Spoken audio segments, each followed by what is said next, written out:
Jamie McMahon and Christopher Kaufman were once seen as quiet, friendly young men by those who knew them. Everyone believed they were simply good people. But seemingly out of nowhere, they stunned their friends and families by launching a wave of kidnappings and murders that terrified the small rural town of Gibson, Iowa. What caused such a shocking transformation?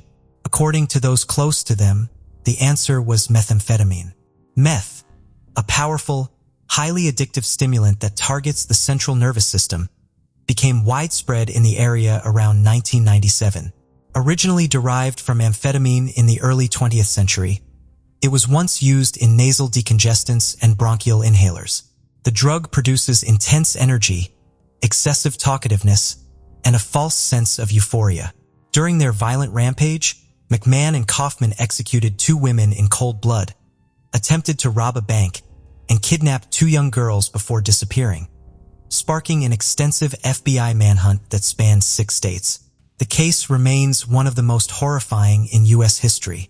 Jamie Gerald McMahon and Chris Michael Kaufman were both born in small towns in Mahaska County, Iowa. Their families became connected in 1979 when McMahon's mother and Kaufman's father began a relationship and eventually married. Growing up together in Oskaloosa, a city of about 10,000 residents at the time, the 2 boys were essentially raised as brothers. By 1997, Jamie was 22 and Chris was 18.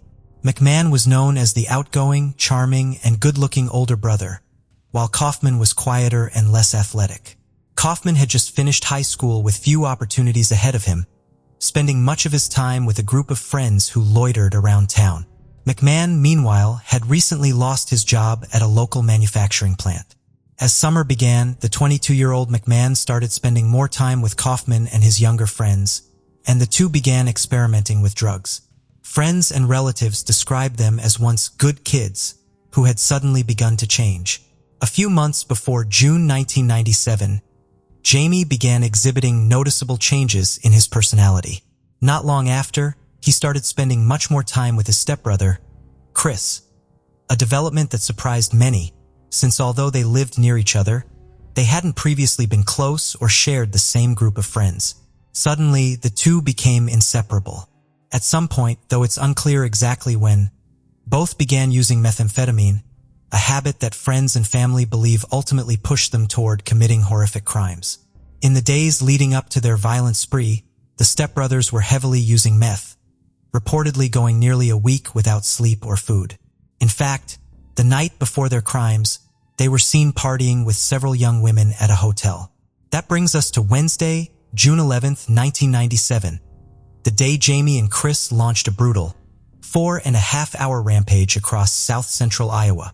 Their first target was a rural farmhouse in What Cheer, where 52-year-old Barbara Garber lived alone. According to reports, Chris, seemingly urged on by his stepbrother, shot Barbara point-blank in the forehead without hesitation or remorse. He then fired 3 additional shots at close range while she sat in her armchair. There were no signs of a struggle or forced entry. After the killing, Jamie and Chris fled the scene in Barbara's dark green 1997 Dodge Dakota pickup, the very model Jamie had long admired but could never afford. Barbara's body was discovered later that day by her employer, who had grown worried when she failed to show up for work. She was found fully dressed, reclined on her left side in the living room, with blood pooling from her head wounds. Near her feet were her uneaten breakfast and a cup of coffee. When investigators canvassed the neighborhood, one resident recalled seeing an unfamiliar blue car parked in Barbara's driveway early that morning while leaving for work. However, the witness couldn't make out anyone inside or note the license plate number. The second murder and theft by the stepbrothers took place in rural Gibson. They went to the home of 18-year-old Eileen Schultz and shot her twice in the head at close range. This time, it was Jamie who pulled the trigger, ending the life of the young woman. Her mother had died in 1985 when Eileen was just 6 years old. Raised by her grandparents in the rural town of Gibson, Eileen had just graduated from high school a month before her murder. She worked part-time as a babysitter and a grocery store clerk. On the morning of the crime, witnesses saw Barbara Garber's green truck parked outside the Schultz home around 9:30 a.m. The stepbrothers took Eileen's car next, using it to commit their third crime, the robbery of Gibson Savings Bank, which happened around 10 a.m. There were no customers or security guards at the bank at that time, just a cashier and the manager. Two masked robbers dressed in ski masks, gloves, and work clothes stormed in. Pointing a gun at the manager's head, one of them went straight to the safe, stuffing all the cash into plastic trash bags. They left the bank with $65,000. The police and the FBI were alerted immediately, and the investigation kicked off without delay. Though the robbers wore masks, bank employees described them as white males. Unfortunately, the bank had no security cameras, making it harder for investigators to gather evidence beyond witness statements. An additional witness, a 10-year-old girl riding her bike on the street, saw two masked men carrying bags as they exited a gray car and entered the bank. She quickly rode away before the criminals left the scene. Investigators issued an alert for the car. About 2 miles from the bank in rural Gibson, behind some grain containers, the stepbrothers ditched Eileen's gray car and continued their escape in the pickup truck of their first victim. A police officer found the abandoned vehicle and soon identified it as belonging to Eileen Schultz. Heading to the Schultz home nearby, the officer found Eileen on the floor with a gunshot wound, dead. Beside her lay an audio cassette and .22 caliber bullets, the same type used in the murder of Barbara Garber. There were no signs of forced entry or defensive wounds. For the authorities, it was easy to link the three crimes that occurred in less than 2.5 hours and within 5 miles of each other, especially in a town where such incidents were extremely rare. Ballistic analysis later confirmed that both Barbara and Eileen were killed with the same weapon, a .22 caliber semi-automatic pistol. The massive attention from the media and the panic in the community drove the police and FBI to intensify their investigation. Officers received hundreds of calls with tips related to the case. One came from a young person who saw the green truck with two men on board in Oskaloosa. Another witness in Oskaloosa reported seeing a young man from the town between 10:30 and 11 a.m. on June 11th, driving a truck that had not been seen before. It was Jamie who was seen driving around in the blue car. There was another passenger, but the witness couldn't get a good look at them. By the end of that day, investigators had Jamie's name and a description of one of the suspects. The next day, they arrived at the last known address of Jamie McMahon, his parents' house in Oskaloosa. His parents mentioned they hadn't seen him since the day of the crime and shared that his stepbrother, Chris, who had been inseparable from Jamie in recent weeks, was also missing. Jamie's friends told the police that they had seen the two stepbrothers together the night before the crimes, driving a blue car. This matched the vehicle that a neighbor had seen early in the morning outside Barbara Garber's house. A friend of Jamie's also revealed that on the day before the crimes, Jamie had come to his house with Christopher and had asked to borrow something unusual, a gun. He handed over a .22 caliber semi-automatic pistol. This information sparked a massive search for the stepbrothers and the green truck they were traveling in. The search spanned over 1,000 miles across 6 states, keeping Americans on edge and the community of Gibson terrified. Mandy, 17, and Amanda, 16, best friends from Oskaloosa, were reported missing by their parents the night before the brothers' crime spree. Unbeknownst to their families, Mandy and Amanda had been at the party Jamie and Chris threw at a hotel in Oskaloosa the night before the crimes.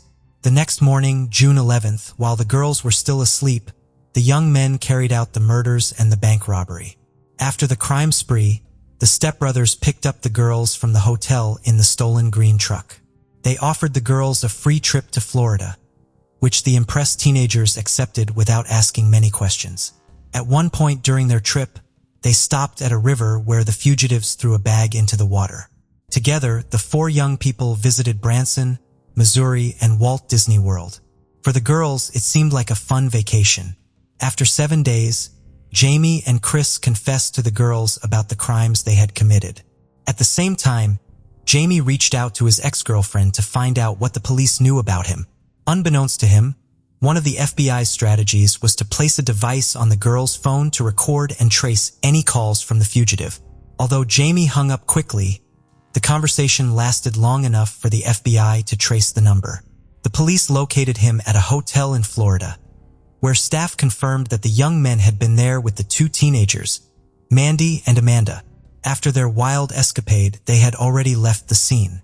In an attempt to evade recognition, Chris even dyed his hair. 3 days later, in a drug-induced state, Jamie told Mandy and Amanda that he wouldn't mind killing them too. Terrified by this threat, the girls told them they wanted to go home. After some argument, Jamie reluctantly gave them money for a taxi and train fare back home. Once back in Oskaloosa, the girls went straight to the police and explained that as soon as they wanted to leave after finding out about the crimes, Jamie and Chris had held them captive. They were finally set free after 10 days. The girls claimed they had no idea where the stepbrothers were headed next. Soon after, there was a new discovery. An officer found in the river the bag the stepbrothers had thrown away. Inside were the ski masks and work clothes Jamie McMahon and Chris Kaufman had worn during the bank robbery, as well as Eileen's wallet with her ID. The fugitive stepbrothers managed to evade a nationwide manhunt for about 3 weeks.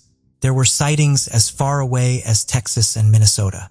On June 30th, 1997, 19 days after the crimes, a man in Pensacola, Florida, called the police to report a 1997 green Dodge Dakota, the same vehicle the authorities were searching for.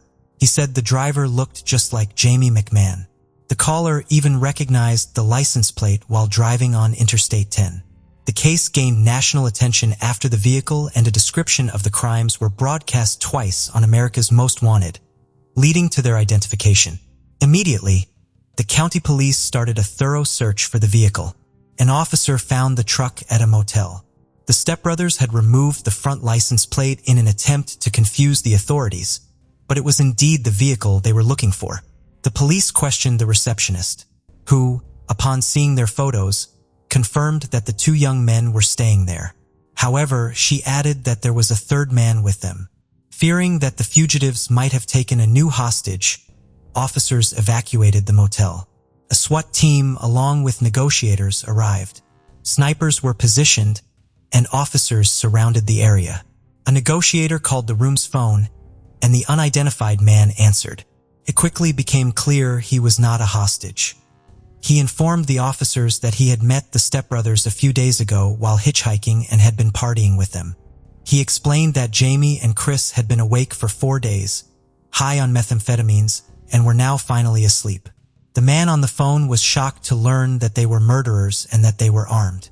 As the frightened man was unsure what to do and the negotiator was trying to persuade him to leave the room, the stepbrothers woke up. Jamie grabbed the phone and the officer asked him to let the innocent man go. After 2 hours of tense negotiations, the man finally walked out of the room with his hands up. He had met the fugitives in New Orleans and spent a couple of days with them. He reported that the room was filled with lots of money and drugs, and as far as he could see, there was only one gun. The negotiator managed to speak with Chris over the phone, who was very tired and not in a clear state of mind to make decisions. Therefore, the negotiator turned back to Jamie and asked him to help his younger brother out of this situation. Jamie did just that, convincing Chris to leave the room with his hands raised. Only Jamie remained, exhausted, continuously handling the gun as if contemplating suicide and feeling utterly lost. He sought help over the phone from the negotiator. The officer convinced him to try to stay alive and surrender. Finally, he did. After 4 grueling hours, Jamie McMahon surrendered to the authorities, ending a lengthy chase that had taken him and his stepbrother across 6 states. The authorities searched the room, recovering $29,000 of the $65,000 stolen from the bank and the .22 caliber semi-automatic pistol. Empty beer bottles, marijuana, and methamphetamines rounded out the grim scene. Over 3 weeks, the stepbrothers had blown through $36,000 on drugs, hotels, and women. Back in Iowa, McMahon and Kaufman faced charges of first-degree murder and robbing a federal bank. They returned to a community that had been deeply concerned and frightened while awaiting their capture. Chris confessed to the crimes to the authorities, thinking that doing so might preempt his stepbrother from pinning both murders on him. Looking gaunt after weeks of heavy drug use, Kaufman gave a 95-minute interview where he insisted that the timing of the crimes hadn't been well planned and that they killed the women simply to eliminate potential witnesses. He claimed it was Jamie's idea to rob the bank and that they needed a car for the job. Jamie had already set his sights on Barbara Garber's truck, which he liked and wanted for their crimes. Barbara knew Jamie, which is why she let them into her house. As soon as she did, Chris pulled out the gun and ordered Barbara to sit down. Jamie repeatedly urged his brother to do it, and the young 18-year-old simply complied. Chris admitted to shooting 52-year-old Barbara Garber 4 times in the head. He claimed he did it to prevent her from reporting the theft of her truck. He described the brutal murders casually, as if discussing the weather, in a monotonous tone to an agent from Iowa's Criminal Investigation Division. "I just sat there for a while and then I did it," he explained. When asked how he felt about killing the 52-year-old grandmother, Chris admitted to feeling a bit guilty, but ultimately felt that all he had to do was pull the trigger. Since Jamie was particularly fond of Barbara's truck, they decided to steal a different car to rob the bank, then abandon it to continue their escape in the pickup. McMahon decided to visit another acquaintance, Eileen. She let them in after Jamie asked to borrow money supposedly for gas. She gave them $5, and as she turned around to put a cassette in the music player, Jamie shot her in the back of the head. To make sure she was dead, he shot her again between the eyes after she had fallen to the floor. Then they took the car keys and the wallet of Eileen and finally fled. Chris strongly denied having shot Eileen, and the authorities confirmed that it was Jamie who took the life of the 18-year-old, which he later admitted in court. When asked if he would do it all over again, Chris said he probably wouldn't do exactly the same thing. "I wouldn't kill anyone," he stated. The young man requested a psychiatric evaluation, asserting that he knew he could be capable of killing someone in prison if they tried to bother him. The stepbrothers were each sentenced to 5 life terms after pleading guilty to first-degree murder, car theft, and armed bank robbery. They agreed to plead guilty on the condition that federal prosecutors would not seek the death penalty. The father of the stepbrothers insisted that both Jamie and Chris were good kids at heart. "If they did this, we feel drugs were the cause. That's the only thing that could have been," he said. Methamphetamine use was on the rise in the region around that time. In 1997, Iowa was identified as one of the top 5 states in the U.S. where the use of methamphetamine, known as the poor man's cocaine, began to gain followers in the working-class areas of southeast Iowa due to its ease of manufacture and relative affordability. Health experts note that methamphetamine use can lead to paranoid behavior, weight loss, bad temper, and irritability. 20 years after the crimes, at 42 years old and having spent nearly half his life behind bars, Jamie McMahon decided to end his life. In November 2017, he was found unconscious in his cell. Authorities determined it was an apparent suicide. Despite immediate life-saving attempts by the medical staff, Jamie was declared dead at 10:30 a.m. Jamie and Chris's story is a stark reminder of how drugs can lead to disastrous and irreversible decisions. These guys wanted to endlessly extend their ecstasy from drugs, alcohol, parties, and women. To fund their lifestyle, they made the most insane decision to rob a bank. But then they needed a getaway car. And in that chain of poor choices, they murdered 2 women without any mercy to accomplish what they wanted. Case of Emmett Corrigan. Ashley Harmon was a vibrant and intelligent person who experienced a challenging time when her parents divorced when she was 9.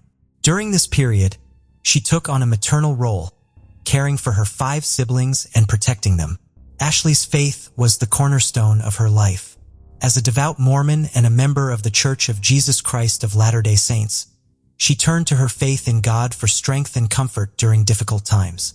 Her unwavering belief provided her with a sense of peace, resilience, and determination, enabling her to overcome obstacles and face challenges with courage. In 2003, while studying human development at Utah State, Ashley met Emmett, a philosophy student. Emmett, like Ashley, had experienced the pain of his parents' divorce at a young age. However, he found solace in the Mormon faith and was baptized into the Church of Jesus Christ of Latter-day Saints at 17. Ashley was immediately drawn to Emmett's charm, and he reciprocated her feelings. Emmett was immediately smitten with Ashley's intelligence when they first met, and he quickly realized she was the one he wanted to spend the rest of his life with. He confided in his closest friends about his feelings, and their relationship blossomed over the next few months. During Christmas in 2008, Emmett proposed to Ashley and, to his delight, she accepted. The couple tied the knot in a Mormon temple, surrounded by their shared values and beliefs. The ceremony was a beautiful expression of their commitment to each other and their faith. As newlyweds, Emmett and Ashley were filled with joy and excitement as they began their new life together. Their marriage was built on a foundation of stability and happiness, which is deeply rooted in Mormon values. In the Mormon faith, marriage is considered a sacred and eternal bond that transcends mortal life. While divorce is not entirely ruled out, it is strongly discouraged and only permitted under specific extreme circumstances. In 2005, Ashley and Emmett had twin daughters, and they were thrilled to start their journey as parents. Emmett loved being a father and cherished every moment with his girls.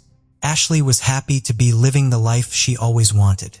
At the time, they were college students at Utah State University, and they managed to balance school with taking care of their babies.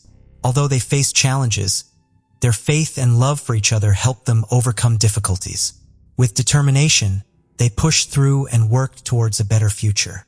In 2009, Emmett graduated from Utah State University with high honors, went to law school, and passed the bar exam, becoming a bankruptcy attorney. During this time, Ashley stayed at home to care for their growing family, while Emmett focused on building his career. Ashley Corrigan took on the role of managing the household and raising their 4 young children. To outsiders, the Corrigan family appeared to have a perfect life: a beautiful home, multiple kids, and a fulfilling career for Emmett. But beneath the surface, things were different. In August 2010, Emmett began to feel overwhelmed by the financial burden of providing for his family of 6. To remedy this, Emmett decided to start his own business, a criminal defense firm. Through a friend, he met Candy Hall, a reputable paralegal with experience in criminal law. The two met for lunch and got along well, leading Emmett to hire her for his firm. Candy was married to Robert Hall, a hard worker and devoted father. When Candy landed the job at Emmett's firm, she was initially thrilled, and her husband and children were happy for her. As the stress of building a business and raising their large family took its toll, Ashley noticed a change in her marriage to Emmett. He was overwhelmed by his responsibilities and sought a release by spending excessive time at the gym, often at inconvenient times that left Ashley to care for their 4 children alone.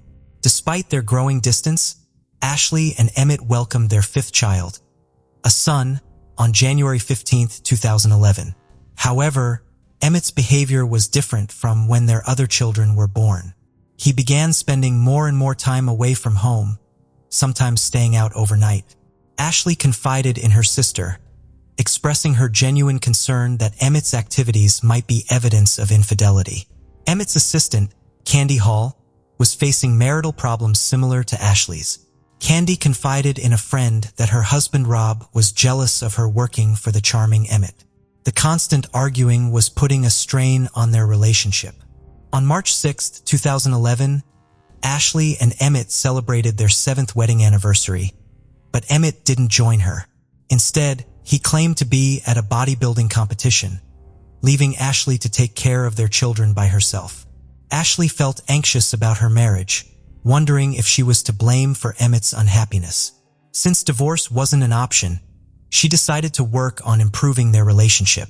With a fresh resolve on March 11th, Ashley aimed to restore unity to her home. Ashley was determined to repair her strained relationship with her husband Emmett. She spent the entire day planning a perfect evening, attending to every detail to make it special. She cooked his favorite meal, tidied the house, and reminded the children to be on their best behavior. Ashley set the table and waited for Emmett to arrive home from work at 6 p.m. However, he walked in 2 hours late. When she tried to greet him with a kiss, he turned away, leaving her feeling cold. Despite his aloofness and the growing distance between them, Ashley was resolute in her mission to rekindle Emmett's love for her. She firmly believed that their love was worth fighting for, and was willing to do whatever it took to salvage their relationship. 2 hours after she had finished preparing dinner, the family finally gathered around the table to eat. But to Ashley's dismay, Emmett claimed he wasn't hungry. Ashley had prepared a meal for her husband Emmett, but he showed little interest, leaving her disappointed and hurt. When he claimed he needed to go to Walgreens, Ashley sensed something was wrong and asked him to stay and talk. Emmett responded harshly and left, leaving Ashley confused and hurt. Meanwhile, Emmett's assistant, Candy, was going through a tough time in her marriage to Rob Hall. That same day, Rob decided to pack his bags and leave their home, marking the end of their relationship. Rob had a strong bond with his loved ones, but he needed space. One evening, Rob asked his daughter if she'd borrowed his ex-wife Candy's car. She said no. Later, she drove past Walgreens, saw Candy's car, and called her dad to let him know. Rob's casual response had a profound impact on two families. Ashley lay awake in bed, her heart filled with worry as she prayed for her marriage to succeed. Despite her efforts to reach him, Emmett wasn't responding to her texts and calls, causing her great unease. Her instincts told her something was wrong and she felt a sense of dread. Meanwhile, at around 1 a.m., a 911 call reported gunshots and a screaming woman in the Walgreens parking lot. The police responded quickly, unsure of what they would find. They didn't know if it was a random shooting, a botched drug deal, a robbery, or something else. As the first officer approached the scene, he was met with a disturbing sight: a lifeless body on the ground and another person, wounded and clutching their head in pain. The injured person was rushed to the hospital with a gunshot wound, leaving the police with many unanswered questions. Amidst the chaos, the police wanted to speak with one woman in particular, Candy Hall, who was present at the crime scene. Candy identified the man in the hospital as her husband Rob, and the deceased man as her boss Emmett. Emmett had suffered 2 gunshot wounds to the head and chest. Shortly after Emmett's body was discovered in the Walgreens parking lot, his wife Ashley received a knock on her door. When she answered, police officers broke the devastating news to her. Her husband Emmett was dead, a victim of a shooting. Ashley was shocked and distraught, unable to fathom what had led to this tragic event. The police then asked Ashley if she was familiar with Rob and Candy Hall. Ashley revealed that she knew Candy as Emmett's assistant, but she had long suspected that the two were having an affair. The police brought Candy in for questioning at the station, determined to piece together the events leading up to Emmett's murder and Rob's shooting. During the interrogation, Candy denied having a romantic relationship with her boss Emmett, and she vehemently rejected any suggestion of intimate relations. According to Candy, she had driven to Walgreens that night solely to pick up a prescription and met Emmett by chance in the store. They decided to take a drive in Emmett's car. During the drive, Candy's phone rang. It was her estranged husband, Rob. Candy told Rob she was with Emmett, which sparked Rob's jealousy and led to him making a violent threat against Emmett. After the phone call, Candy and Emmett stopped at a gas station and eventually arrived at Walgreens. When they got out of the car, Candy saw Rob waiting for them, visibly angry. The situation escalated into a heated argument and physical fight between Rob and Emmett. Amidst the chaos, Candy heard 3 loud gunshots and turned to see both men on the ground. She saw a gun lying nearby, picked it up, and threw it away. When questioned by detectives, Candy claimed she didn't know who fired the first shots. Rob, who suffered a superficial gunshot wound to the head, was treated at the hospital and then interviewed by detectives. He told them that the gun found at the scene was his, and that it fell out of his pocket during the fight with Emmett at Walgreens. According to Rob, Emmett dove for the gun, and they struggled over it, resulting in Emmett shooting him in the head. Rob claimed he didn't know who shot Emmett during the struggle. The detectives weren't surprised that Rob didn't remember much due to his head wound from the gunshot. However, they did wonder if Emmett had fired the first shot, considering he ended up dead. To get to the bottom of the incident, which occurred in the Walgreens parking lot, the detectives checked the security footage. Upon reviewing the footage, they saw Rob Hall arrive at the parking lot at 9:55 p.m. 1 minute later, he entered the Walgreens store, rushing through each aisle as if searching for someone. The footage then showed Rob leaving the store at 10:06 p.m. and parking his car beside Candy's, where he waited for several minutes. 10 minutes later, Emmett's truck appeared on security footage as it pulled into the parking lot, but the shooting itself wasn't caught on camera. Although Candy, Emmett's assistant, initially denied having a romantic relationship with her boss, coworkers whispered that they were more than just colleagues. In fact, coworkers often saw Candy and Emmett spending time together in Emmett's office, with the door closed. Just 3 weeks after she started her job, detectives made a surprising discovery. Emmett had accompanied Candy to the public defender's office to discuss divorcing Rob. During their investigation, crime scene investigators searched Emmett's vehicle and found steroids in the glove compartment. This didn't surprise many of Emmett's loved ones, as he was obsessed with bodybuilding and had been acting strangely, leading them to suspect he was using steroids. When Candy gave her statement to the detectives, she described a distinctive pattern of gunshots that suggested Rob had shot and killed Emmett twice before turning the gun on himself. This evidence was enough for the detectives to obtain an arrest warrant for Rob Hall, charging him with first-degree murder. Rob was arrested and charged with Emmett's murder. The consequences of Rob's actions were severe. If convicted, he faced life in prison without parole or the death penalty. As the trial approached, Ashley, Emmett's wife, hoped it would bring her some closure. She believed that understanding her husband's infidelity and death would help her heal. Prosecutors argued that Rob was angry at Emmett for having an affair with Candy and blamed Emmett for ruining his marriage. According to the prosecution, Rob shot Emmett and then shot himself. However, Rob's defense team told a different story. They claimed Emmett was the aggressor on the night he died, and that he had a history of steroid abuse. They alleged that during the altercation, Emmett grabbed Rob's gun and shot Rob before Rob regained possession and killed Emmett in self-defense. One of the key witnesses in Rob's trial was his wife Candy. Her testimony differed slightly from her initial statement to the police. Instead of hearing 2 rapid gunshots followed by another, she claimed to have heard a pop followed by 2 more rapid pops. This new version of events supported the defense's argument that Emmett shot Rob first. To prove Rob was the shooter, prosecutors presented forensic evidence that the type of weapon used in the parking lot shooting left significant gunshot residue, GSR, after firing. Investigators tested Rob and Emmett for GSR and found that Rob's left palm had 32 particles. His right palm had 23, while Emmett had only 1 particle on his left hand and none on his right. The forensic evidence proved that Rob was the one who fired the gun 3 times and that Emmett never possessed the weapon.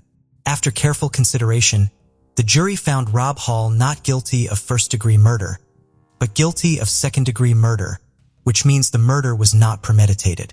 The judge sentenced Rob to 30 years in prison. Rob will be eligible for parole in 2028 when he is 58 years old. Despite the conviction, Rob maintains his innocence and appealed his conviction in 2021, but the Idaho Supreme Court denied him a retrial. 2 months after Emmett's murder, Candy Hall was arrested and charged with embezzlement for allegedly stealing money from her previous employer. This charge was unrelated to Emmett's murder. Candy pleaded guilty and was sentenced to imprisonment, released on parole in 2014, and remains on probation until 2026. In an interview, Candy expressed deep feelings of guilt over the incident, mainly due to its impact on her relationships with her children. She hopes to prove to them that it was a regrettable mistake. Ashley struggled to come to terms with her husband's murder by his lover's husband. In a 2015 interview, she faced Candy Hall for the first time. Despite her emotional pain, Ashley decided to move on and create a new life. She moved out of town with their 5 children, who gradually adjusted to the change and found joy again. Ashley eventually remarried, had 2 more children, and now blogs for victims of trauma.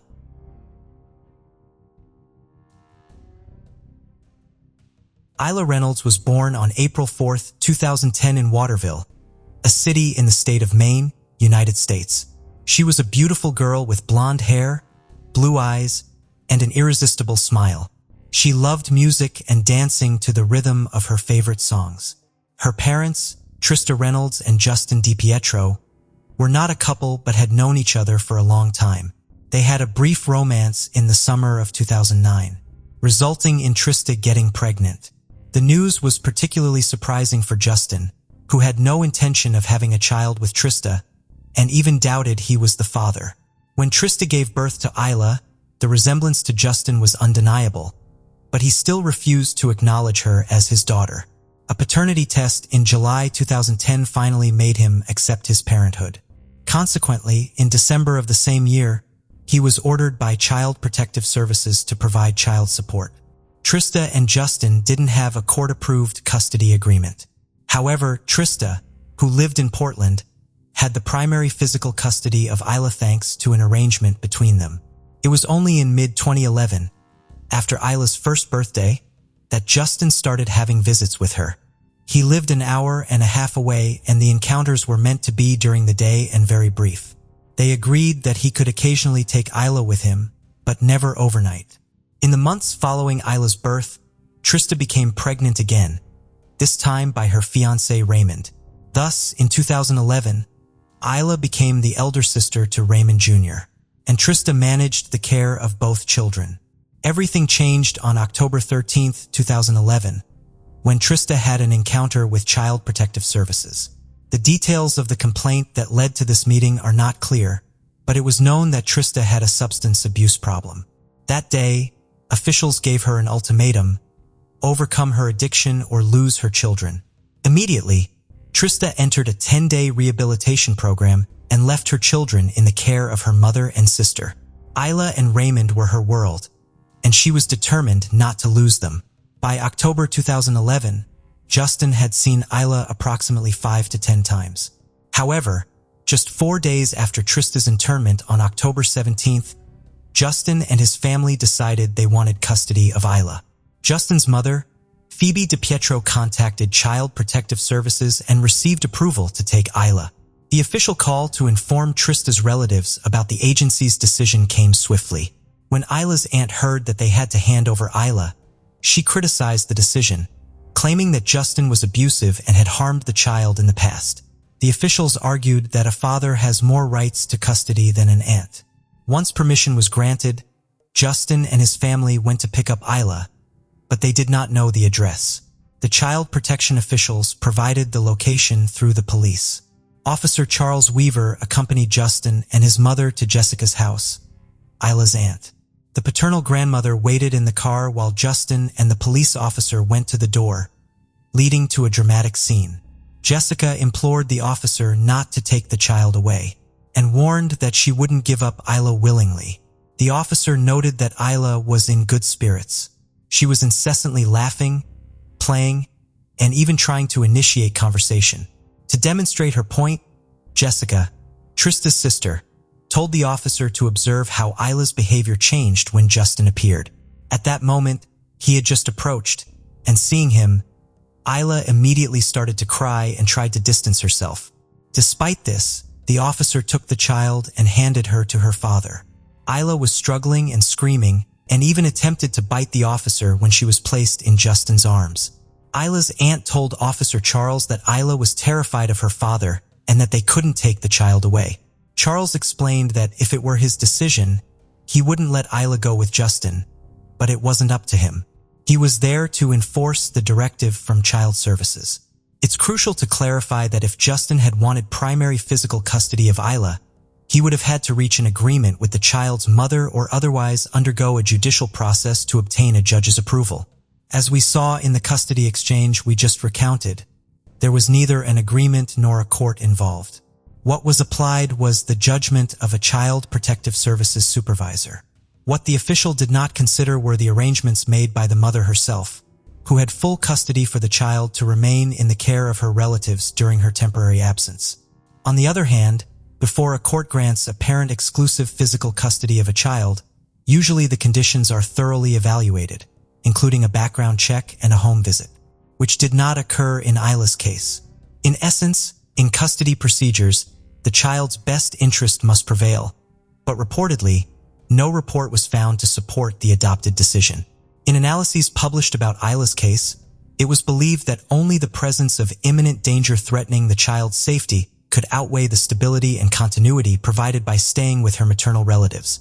In this sense, it could be thought that Child Protective Services officials believed the child was at risk. If that had been the case, it is not justified that the measure was applied only to Isla and not to her little brother Raymond.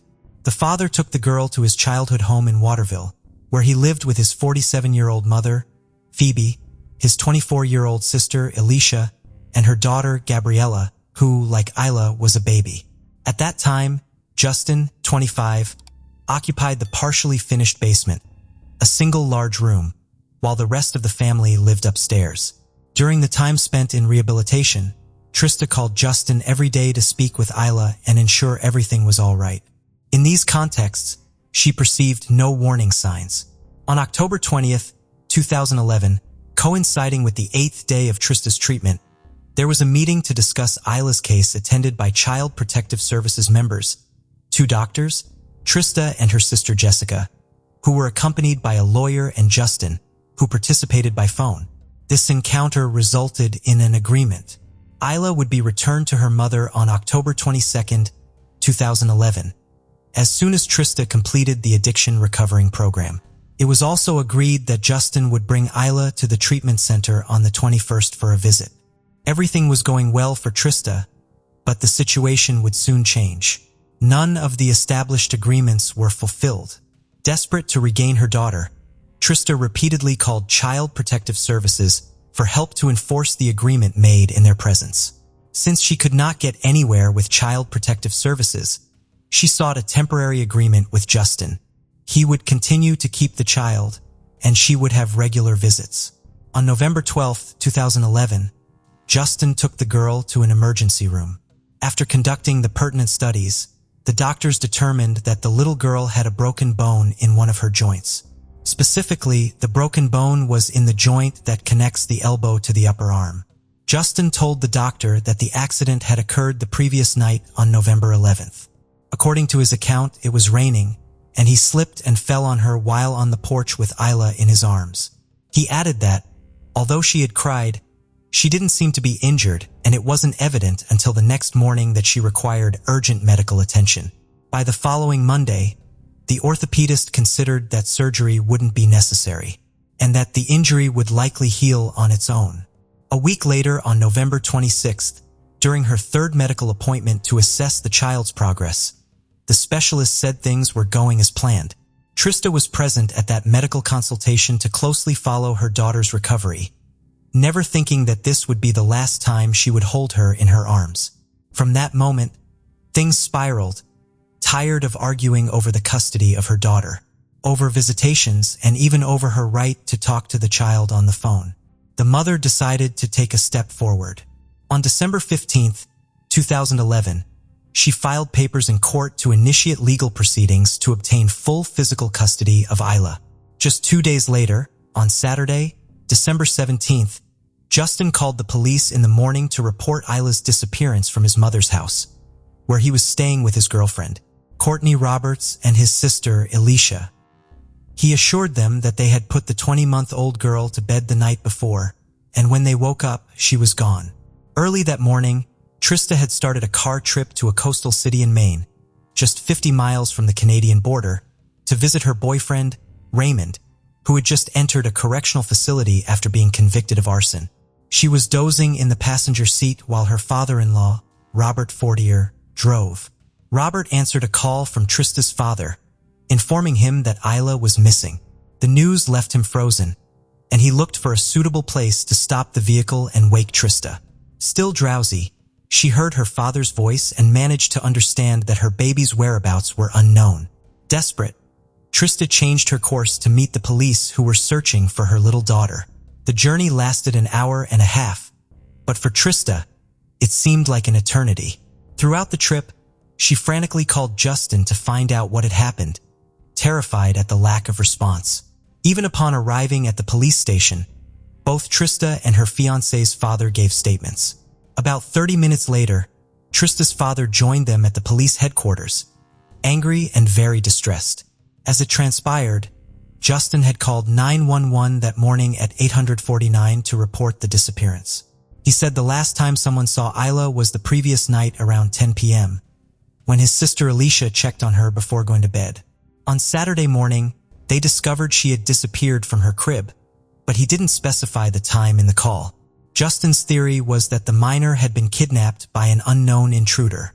The news of the minor's disappearance spread like wildfire, and the authorities wasted no time initiating an operation. Police chief spoke to the media, stating that the case was being aggressively investigated, and that their goal was to find Isla at all costs. The police proceeded to search the house for any clues that could lead them to the minor. To facilitate operations, the family stayed with friends.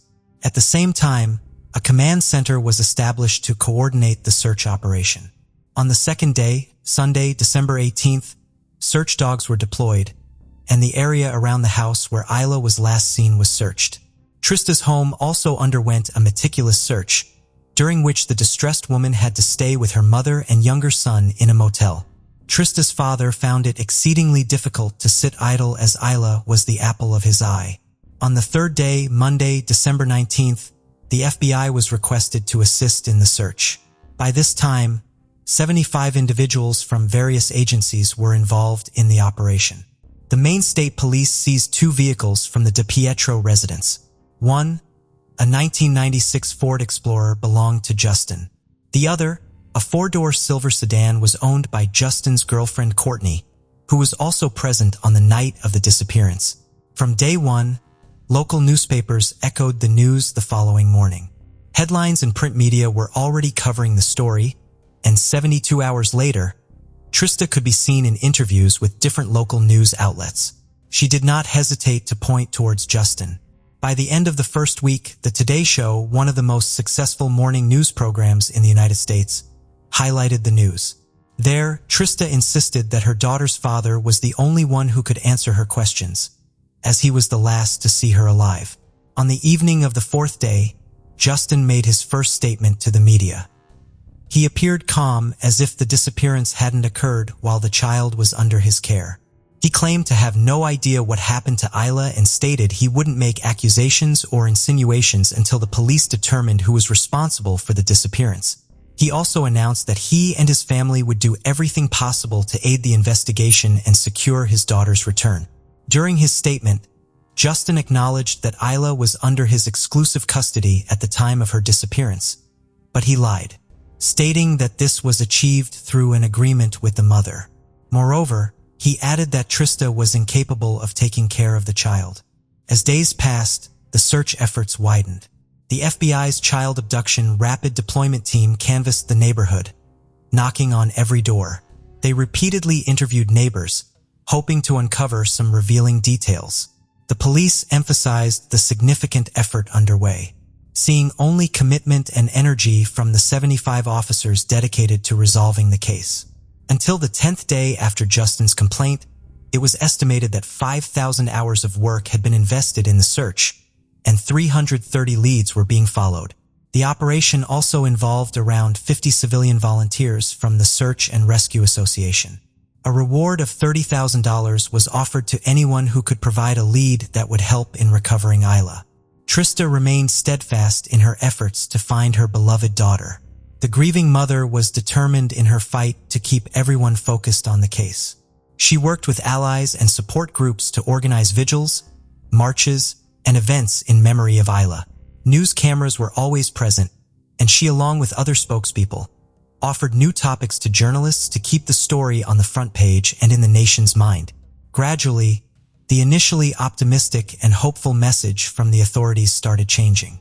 The chief of police continued to insist that the investigation was being considered a missing person case and not a homicide. However, the mood definitively shifted when Justin's house and the surrounding area were cordoned off.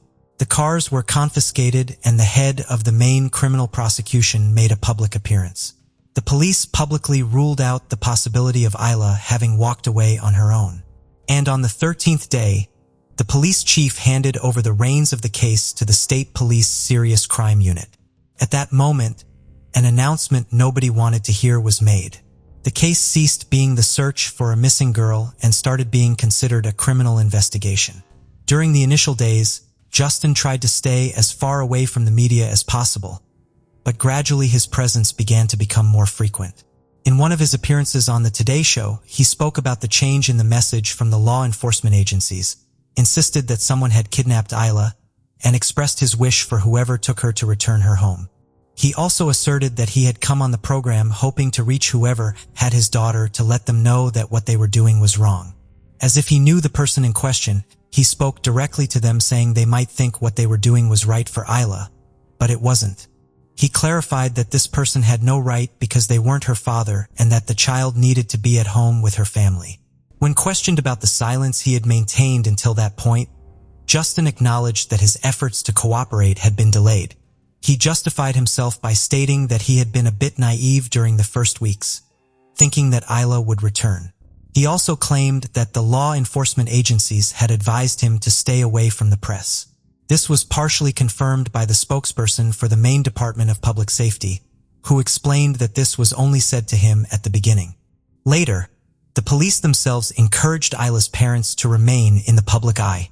Justin took the opportunity to respond directly to the insinuations that had been made about him. He asked the television host to come see him and spend a day with him to witness what he was going through. Finally, he said that he praised the police's efforts, although some of the techniques and tactics they had to use had not been enjoyable. He pointed out that the truth is the truth. No matter how many times you are asked the same question and shouted at that, you are a liar anticipating that the truth is patient and would come to light. The end of January, the police revealed that Isla's blood had been found in various places in the DiPietro house.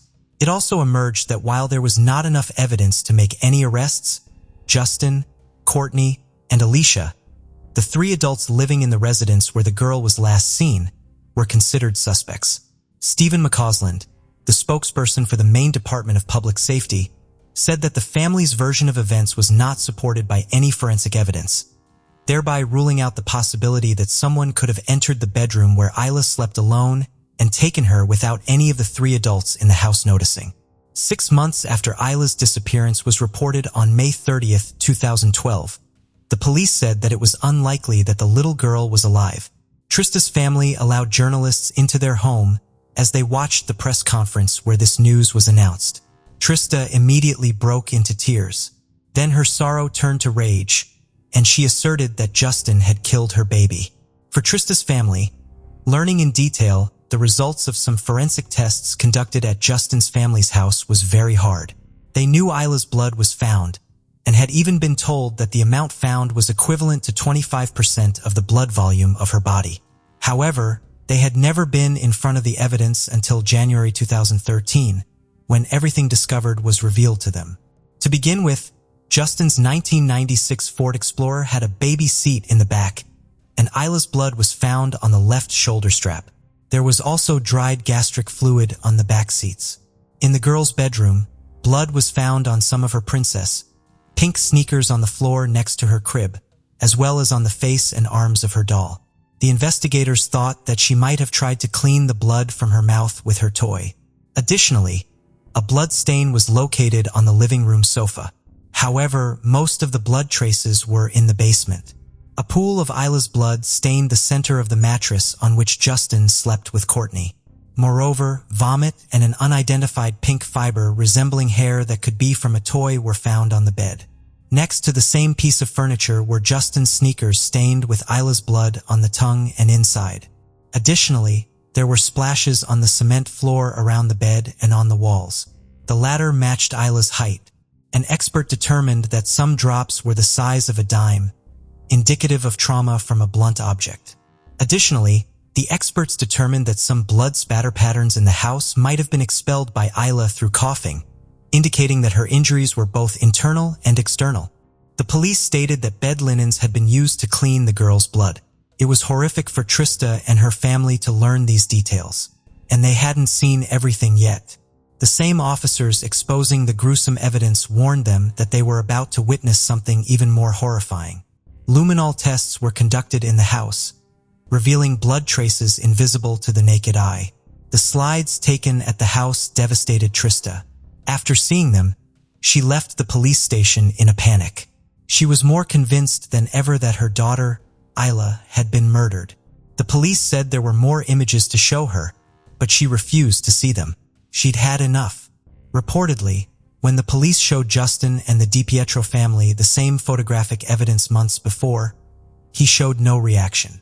The police also tried to show the photos to the family with whom the DiPietro stayed during their exile from their house while it was being processed by crime scene investigators. They refused. They were not interested. Justin's girlfriend Courtney, who was with Justin on the night of the disappearance, had the same reaction. After confronting the compelling police findings, Trista told the press amid her unbearable pain and helplessness that Justin Alicia, and Courtney were still walking the streets as if nothing had happened. 8 months after receiving the dramatic report in September 2013, Trista wrote an explosive letter to the press about the evidence and the photos she had been shown. She was tired of waiting. With or without law enforcement's blessing, she wanted to rekindle public interest in the case. In spring 2016, a team of journalists went to Justin's mother's house. Alicia, Isla's aunt, answered the door, and the journalist asked about the blood evidence. She explained that Isla was lactose intolerant and had been vomiting. However, a quick internet search showed that common symptoms of lactose intolerance are gas, bloating, abdominal pain, and diarrhea. While nausea and vomiting are listed, they are not the most common symptoms, let alone vomiting blood.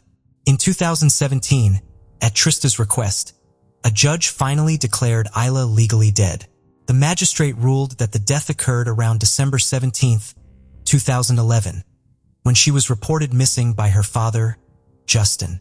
With that resolution in hand, Trista and her lawyers filed a wrongful death lawsuit against Justin, alleging he caused Isla's death through intentional unlawful acts and subjected the girl to pain prior to death, fear, terror, and physical injuries.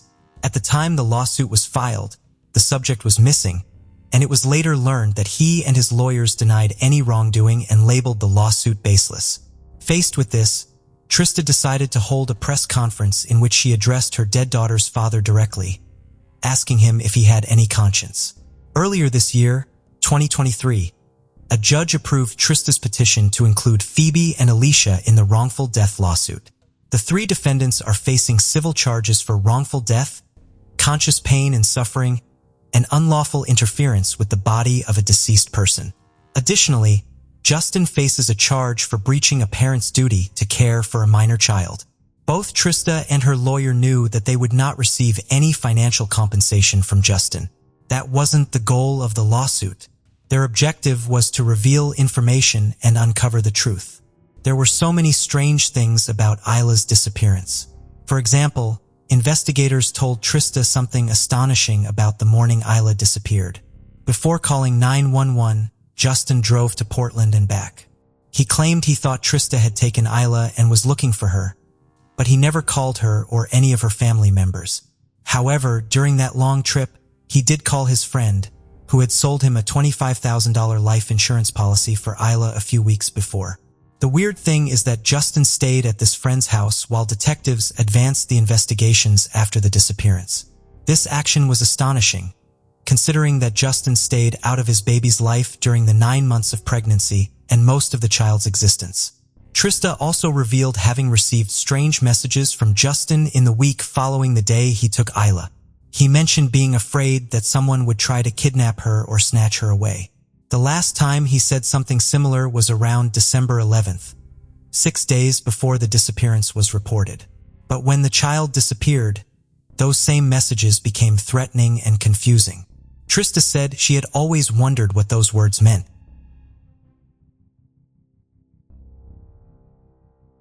The case of Maria Munoz. Maria Munoz was born on January 25, 1989, in Puerto Rico to Marisol Rodriguez and Jorge Luis Munoz. She was the middle child of 3, along with her siblings Maris Al Munoz and Peter Hernandez. Tragically, Maria's mother passed away when she was young, leaving her to take on a significant caregiving role for her brothers. It was during this time that Maria met Joel Pellet, a nursing student who was 11 years older than despite their age difference. They got married in 2011. After their wedding, they relocated to Laredo, Texas, where Joel landed a high-paying job as a nurse anesthetist at a local hospital. Their new financial stability allowed them to live a life of luxury, complete with expensive cars and exotic vacations. By the time Maria was 31, she had left her job to focus on raising their 2 young sons. As a devoted stay-at-home mom, Maria cherished every moment with her children and supported her husband Joel, who was 40 at the time. Maria was a devoted mother who spent quality time with her children, taking them to the park and reading to them before bed. She also made time for her own interests, like playing the piano. Despite her happiness at home, she harbored a long-held dream of returning to school and becoming a nurse again. From the outside, It seemed like Maria and her husband Pellet had a perfect relationship. He would frequently share photos of his family with friends and colleagues, boasting about how wonderful they were. However, beneath the surface, things started to take a turn in 2018 after Maria gave birth to their second son. Those close to Pellet began to notice a change in his behavior. Pellet underwent a physical transformation, losing weight and gaining muscle. He also became more outgoing and flirtatious with other women, behavior that didn't align with what was expected of a married man. On social media, he started removing photos of his wife and children, replacing them with pictures of himself alone. This new online persona made it seem like he was single and carefree, without the responsibilities of a husband and father. In 2020, Maria's life was turned upside down when she discovered her husband, Pellet, was having an affair with a surgical nurse named Janet Arando. Despite her suspicions, finding airline tickets he had purchased for a trip to Europe with his mistress was the final confirmation of his infidelity. Maria was consumed by heartbreak, depression, and a deep sense of betrayal. She felt lost and alone, struggling to come to terms with the fact that her 10-year marriage was built on lies. To cope with her emotional turmoil, Maria began seeing a therapist, who prescribed medication to support her mental health. As Maria grappled with her emotions, she found solace in writing journals, using them as an outlet to process her thoughts and feelings. However, the situation continued to deteriorate, and on September 19, 2020, Maria confronted her husband's infidelity head-on by visiting Janet's house, where she found Pellet's car parked in the driveway. Maria confronted Pellet at his house, forcing him to choose between her and Janet. He chose Janet, and during the ensuing argument, Janet called the police. However, Maria and Pellet had left by the time the police arrived. The police then called Maria while she was driving with Pellet, and they could hear him yelling at her in the background. When they got home, Pellet's anger escalated, and he punched a hole in Maria's car windshield, displaying a concerning level of force and anger. The next morning, Maria sent Pellet a text message stating her intention to hire a lawyer to help resolve their situation. Pellet replied, suggesting they handle things without lawyers, as he believed it would be too expensive. However, just a few hours later, Pellet appeared to have a change of heart. He sent Maria an emotional email, expressing his deep sadness and inner turmoil. He requested a sincere and calm conversation with Maria, free from arguments. Maria agreed to meet with him, and they scheduled a meeting for 5 p.m. the following night. Before meeting her friend, Yasmin Martinez, Maria was extremely anxious and messaged her about their plans. Unfortunately, the encounter ended in a terrifying way. On September 22, 2020, Maria's husband, Pellet, frantically called 911, saying his wife might have taken some prescription pills and was not breathing. Officer crews arrived at their house around 1:40 a.m., with his body cam recording the scene. Pellet was found performing CPR on Maria at the top of the stairs near their bedroom, still wearing his green hospital scrubs. Their 2 sons were sleeping nearby. When paramedics arrived, they took over CPR efforts. While first responders worked to save Maria's life, an officer asked Pellet about the pills Maria had supposedly taken. He quickly retrieved a bottle from the nearby bathroom medicine cabinet and handed it to the officers. The bottle was later found to contain a prescription for clonazepam, a medication used to treat acute anxiety, panic attacks, and epilepsy. Benzodiazepines, like Chasm, calm the nervous system to produce a relaxing effect. However, when an officer examined the pill bottle, he discovered that it was prescribed to Pellet, not Maria. What caught his attention was that the bottle had been returned to the medicine cabinet, which is unusual in overdose cases, where the bottle is typically found near the person. The officer's body camera footage showed Pellet picking up the pill container from the floor and putting it in his pocket. This raised suspicions, as it seemed like Pellet might be hiding something. Another suspicious finding was a needle catheter on the stairs, which was unusual given the presence of 2 young children in the home. The investigators found even more disturbing evidence: syringes and equipment neatly packed in a medical bag. While Pellet's profession as an anesthesia nurse might explain the possession of these tools, Their presence outside a clinical setting sparked important questions for the investigators. Pellet told the officers that Maria had been struggling with severe depression and her mental health had been declining. He said she had taken pills to cope with her emotions, but unfortunately, despite the responders' best efforts, she couldn't be revived and was pronounced dead at 3:58 a.m. After Maria's death, the officers questioned Pellet further in the kitchen. He stated that he and Maria had a conversation earlier that day, became intimate, and then he took a shower. When he came out, he found Maria asleep. Pellet went downstairs for an unspecified reason, and when he returned, he found Maria unresponsive and not breathing. The officers observed Pellet's strange behavior, including excessive sweating and his inability to answer simple questions about the incident. The officer noticed that Pellet was sweating excessively, more so than anyone else, including the first responder, who had been trying to revive Maria for 2 hours. This heightened suspicion and led to him being taken to the police station for further questioning by Sergeant Lizmata. At the station, was left alone in an interrogation room, which was being recorded by video cameras. When officers reviewed the footage, they were astonished to see Pellet's sudden outburst. He began screaming, crying, hitting the walls, and throwing furniture around the room. The commotion was so intense that people in the nearby hallways and rooms were frightened by the loud noises coming from the room. As a result, Sergeant Luis Matt entered the room at 4 a.m. to speak with Pellet. During their conversation, Pellet opened up again about the events surrounding Maria's death. In a shocking revelation, Pellet also confessed to having an affair with a woman named Janet. He revealed that he had left the family home 5 months prior and was living with Janet at the time of Maria's death. He shared that he had been involved with Janet for 2 years, and Maria had been aware of the affair beforehand. On the night Maria died, her husband visited their family home to talk to her about their marriage. After their conversation, they were intimate. He thought she had fallen asleep in her room, but when he checked on her 10 minutes later, he found her unresponsive. The husband confessed to the officer that he had given Maria clonazepam, a medication prescribed to him to help with her anxiety and depression. However, he couldn't provide details about how many pills she had taken or how many were left in the bottle. Despite being questioned, the husband was unable to provide any additional information to help clarify what had happened. He was released, and an autopsy was performed on Maria just 8 hours after her death. The timing of the autopsy meant that any cause of death should still be detectable in her stomach contents.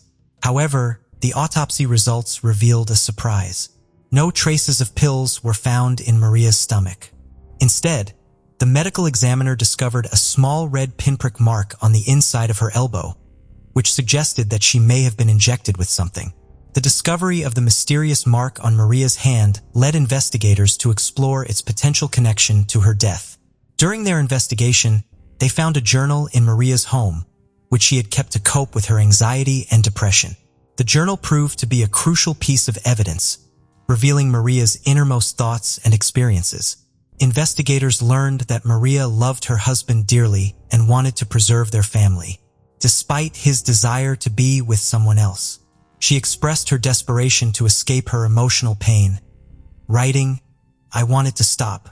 My past haunts me, and I don't want to be sad anymore." Through her journal entries, Maria documented the heartbreak she felt when her husband left their home in Laredo, leaving her to care for their 2 young sons alone. The journal, along with recordings on her cell phone, exposed her husband's abusive behavior and chronicled her emotional journey from grief to healing and, eventually, a newfound optimism for the future. Maria Munoz wrote in her journal the day before her death, "What is it that I want? Number 1, move forward." Her journal entries revealed a strong desire to live and move forward with her life, with no mention of suicide or plans to end her life. This led investigators to rule out suicide as a possible cause of death, and they continued to search for answers. Dr. John Hunsinger, Maria's previous employer and an anesthesiologist, became aware of the autopsy findings and contacted the lead detective Cruz. Dr. Hunsinger recommended a comprehensive toxicology screening, which the investigators conducted. In January 2021, the toxicology test results were finally received by investigators Sergeant Luis Matt and Cruz. Contrary to Maria's boyfriend Pellet's claim, Maria did not have clonazepam in her system. The report revealed a surprising discovery: the presence of 7 surgical drugs including morphine, Demerol, Versed, Propofol, ketamine, Lien, and Naren. These medications are typically used during surgical procedures with propofol and ketamine, often administered intravenously as sedatives and for pain management. The investigation into Maria's death took a significant turn when toxicology results revealed high levels of propofol in her system. This was shocking because propofol is a highly controlled substance, typically only accessible to medical professionals working in anesthesiology. As a nurse anesthetist, Pellet would have had access to propofol, leading investigators to suspect him. Dr. Hunsinger, who worked with Pellet and had experience with propofol, was stunned by the extreme amount found in Maria's body, the highest he had ever seen. Given Pellet's profession, investigators believed he would know the exact dosage required to sedate or overdose someone. Furthermore, a small mark on Maria's arm suggested she may have been injected with the substance. With the toxicology report, Pellet's suspicious behavior, and Maria's journal, authorities felt they had sufficient evidence to arrest Pellet for Maria's murder. They quickly obtained an arrest warrant, and De La Cruz went to apprehend Pellet, who surprisingly did not resist. He was taken into custody, marking a new phase in the investigation. As police prepared to question him about Maria's death, Pellet would finally face the consequences of his actions. The trial began on March 21, 2023. During the legal proceedings, both the prosecution and defense presented their arguments. The prosecution team, an all-female group referred to as Maria's team, used Maria Munoz's personal journal entries to build a strong case against the defendant Pellet. This evidence helped to portray Maria as a devoted wife and mother to the jury. Prosecutors portrayed Maria as a loving, intelligent, and vibrant individual, evident through her personal journal. They alleged that her husband, Pellet, drugged her by slipping substances into her drink, causing her to become unconscious. While she was incapacitated, they claimed he injected propofol into her arm. The prosecutors also suspected that Pellet deliberately delayed calling 911, ensuring that emergency responders would be unable to revive Maria upon arrival. The prosecutors believed Maria's journals provided insight into the challenges she faced, fueling their determination to seek justice for her. During the final arguments, Pellet's lawyer, Roberto Bali, claimed his client wanted to reconcile with Maria before her death. Bali pointed to the medical examiner's report, which stated that Maria's cause of death remained uncertain, and argued that there was insufficient evidence to prove Pellet's responsibility in her death. Bali highlighted a crucial detail. Pellet had given Maria a drug called Naren, commonly used to reverse overdoses on the night she died. Bali also revealed that both Pellet and Munoz struggled with drug addiction. Furthermore, he argued that Maria had willingly taken the drugs without being forced, as there were no signs of force on her body. However, an investigation into Maria's social circles, friends, and family revealed that she was not a drug addict. In fact, Pellet was the only person who could have supplied her with the large amount of propofol found in her system. The authorities managed to convince Pellet's girlfriend, surgical nurse Janet Arredondo, to testify against him. She disclosed that Pellet had admitted to giving Maria something to calm her down, and confirmed that he had brought drugs, including propofol, home from work. The jury delivered a verdict in under an hour, finding Pellet guilty of murdering his wife Maria, after a 9-day trial on March 30, 2023. On April 27, 2023, Pellet received a life sentence for the murder conviction, plus an additional 10 years and a $10,000 fine for tampering with evidence. As of now, Joel Pellet is serving his life sentence at a Texas Department of Criminal Justice, facing the consequences of his heinous actions. His imprisonment serves as a testament to accountability and a tribute to Maria's life, ensuring that her memory is honored through the pursuit of truth and justice. The reason behind Joel Pellet's brutal act of killing his wife, Maria Munoz, is not entirely clear. However, according to the prosecution, it is believed that he was driven by a desire to end his marriage and start a new life with his girlfriend, Janet Arredondo. Regardless of the motive, Pellet's actions were inexcusable and justice had to be served. The jury's verdict has brought a sense of closure to this tragic case, confirming that heinous crimes like this will not be tolerated. The conviction serves as a powerful reminder that those who commit such atrocities will face the full weight of the law.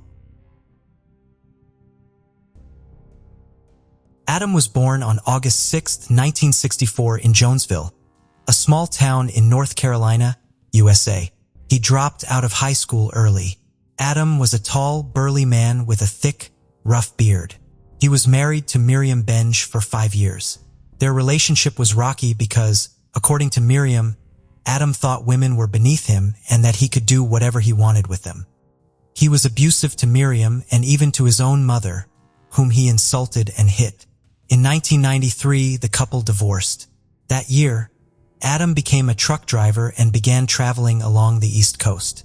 He drove trucks and worked part-time at a chicken processing plant near his home in Jonesville.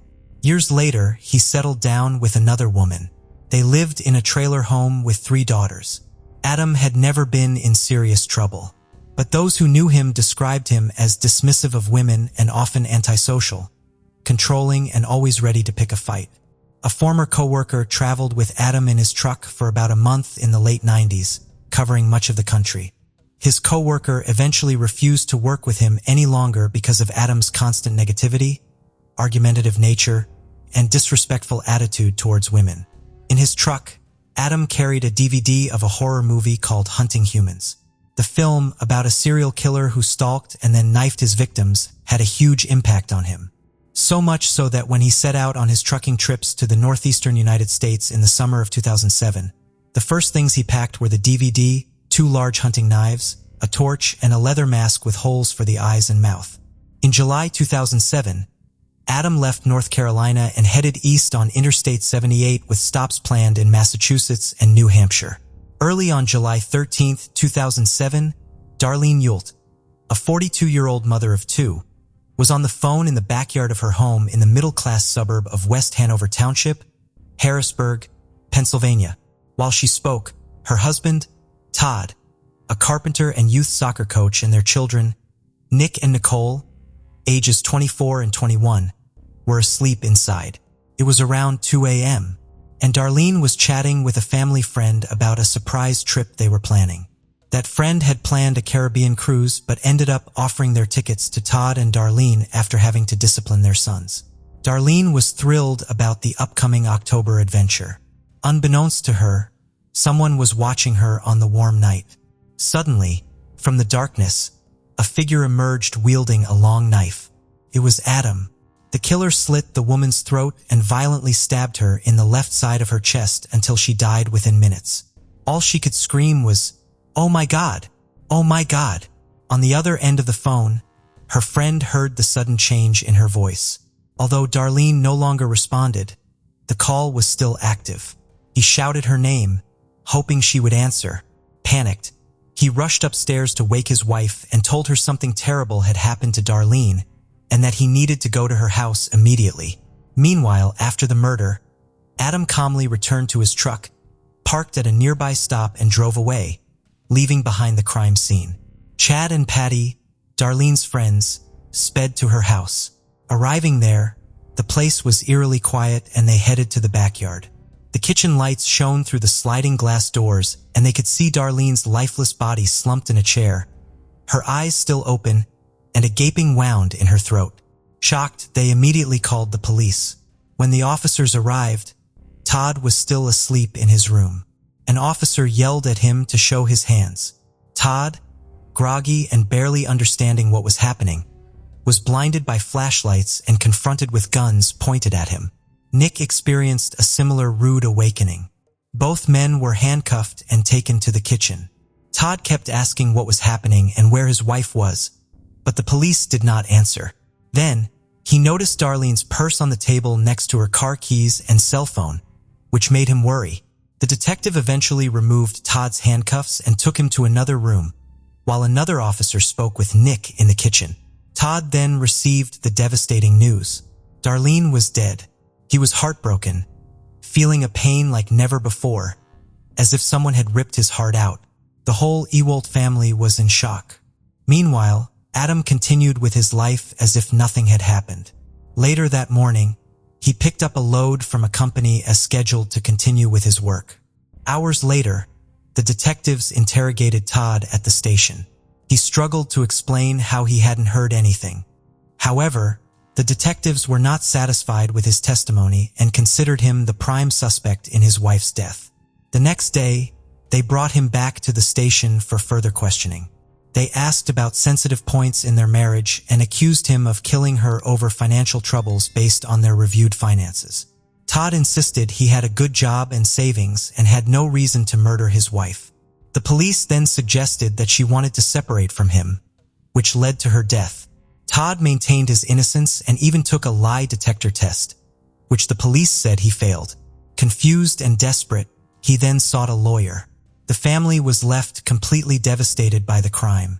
Since the incident, Nicole, the 21-year-old daughter, refused to go out alone at night. Her brother Nick relived the tragic memory of their mother's death, often lying awake at night. Todd said the murder destroyed his life and wished he could have been there to save her. Darlene was the first, but sadly not the last victim of the so-called highway killer. On the night of July 17, 2007, in Conewago Township, rural York County, Pennsylvania, a woman named Patricia Brooks was sleeping on her couch when Adam burst into her home. The house was close to Interstate 76 and about 25 miles south of where he committed his first murder. Adam stabbed Patricia in the neck and shoulder with a huge knife. She woke up to indescribable pain, immediately covering the wound with her hands and screaming. Adam then fled through the back door he had entered minutes before, allowing Patricia to survive the attack, although she could not make out any features of the man dressed in black who had attacked her. Monica loved her new home, located in Bloomsbury, New Jersey. Everyone there was friendly, and she felt that nothing bad could happen. She felt so secure that she never locked her doors. Monica had great friends with whom she spent hours talking online. She also had other big passions: photography, motorcycles, and rock and roll. Without any ties, she lived life to the fullest, attending concerts and traveling, embracing each day as if it were her last. On the night of July 28, 2007, Monica was sleeping in her bed when, around midnight, Adam parked his truck at a nearby stop. Dressed in black and carrying a knife, he hid in the shadows, silently moving through the picturesque streets in the dead of night, searching for unlocked doors. Finding Monica's front door open, he quietly stepped inside. He moved through the house noiselessly until he reached the bedroom on the first floor. Startled awake, Monica turned on the light, and that's when he attacked her with the knife. He fatally stabbed her in the throat. She bled out and died quickly, but not before struggling against her assailant. Adam stabbed her multiple times in the neck and chest. Monica died alone at the hands of that monster, without time to call for help or escape. She was cornered with nowhere to go. The crime shocked the peaceful community. Initially, detectives focused on people Monica might have been romantically involved with, as it seemed like a crime of passion. However, they found no solid leads. The police had no suspects until they noticed something significant. Monica lived near the truck stop and the interstate. They decided to contact the FBI, which had begun to systematize investigations of similar crimes occurring along interstate highways across the country. The federal agency suspected there might be one or several serial killers, possibly a trucker who used the highways to randomly select his victims, stalk them, kill them, and then escape. Less than 24 hours after Monica's murder, a new chapter of horror unfolded in Chelmsford, a town in Massachusetts. Adam continued his route northward, parking his truck at a rest area. Around 11 p.m. on July 29, 2007, in an apartment complex, a woman spotted a man hiding in the bushes and called the police. By the time the officers arrived, the man had vanished. But a few hours later, security agents received a frantic call through the 911 emergency service. A man was trying to enter the home of a woman located in a mobile home park. She reported that her daughter thought she saw someone staring at their house, so she went outside to check. There, she encountered an individual dressed all in black, wearing a mask, looking like a ninja. The man turned around, followed her, and banged on the door. She was terrified. The police arrived within minutes, but once again, the suspect had vanished. 90 minutes later, around 4:30 a.m., Adam showed up at the home of Kevin and Jeannie McDonough, located about 2 miles from the trailer park and just off the highway. Kevin, a 49-year-old utility line contractor, and his wife, a 47-year-old administrative clerk, lived in a 4-bedroom house in Chelmsford, a town named one of the best places to live in the United States in 2007. Their 2 children, Shay, 15, and Ryan, 19, also lived in the house. Adam tried the back door and found it unlocked. Shay had left it unlocked around midnight because she thought her brother was still out, not knowing that Ryan had stayed at a friend's house that night. So Adam entered the house without any trouble. The family's dog, a black Labrador mix named Bosco, was outside and never barked, later leading to suspicions that he might have been drugged by the intruder. That warm night, everyone in the town was asleep. Shay had moved to the guest room because it had air conditioning and was right next to her parents' room, making it cooler to sleep. Suddenly, she felt a huge hand covering her mouth and nose. It was Adam, wearing a mask with openings for the eyes and mouth. In his other hand, he held a huge hunting knife. She couldn't breathe and couldn't see well in the dark room. At first, she thought it was her brother who had come home late, but then she heard a stranger's voice threatening to kill her and making some noise. Adam pulled down the sheets that covered her, and that's when she panicked. She, a swimmer with strong legs, began kicking vigorously against the wall adjoining her parents' room. What happened next, in moments of desperation in the quiet Massachusetts neighborhood, was both a complete nightmare and an incredible story of heroism. She's frantic kicks and a muffled groan woke her parents, who thought she was having a nightmare. But when they entered the room, they saw the huge intruder, initially just a large black silhouette to them. Adam, who was 5.9 feet tall and weighed 245 pounds, was confronted by Kevin, who weighed 160 kilograms and was 5.6 feet tall. Kevin lunged at the intruder, grabbing his wrists, throwing him to the ground and pinning him down.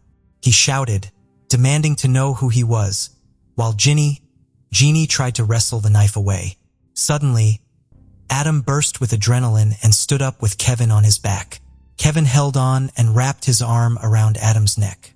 Then both men crashed against a wall. With his back against the wall, Kevin squeezed the criminal's trachea as hard as he could.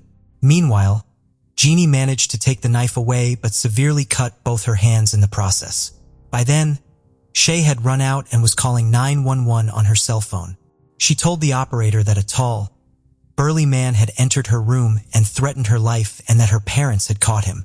Jeannie and Kevin fought hard to defend themselves, struggling for their lives while waiting for the police.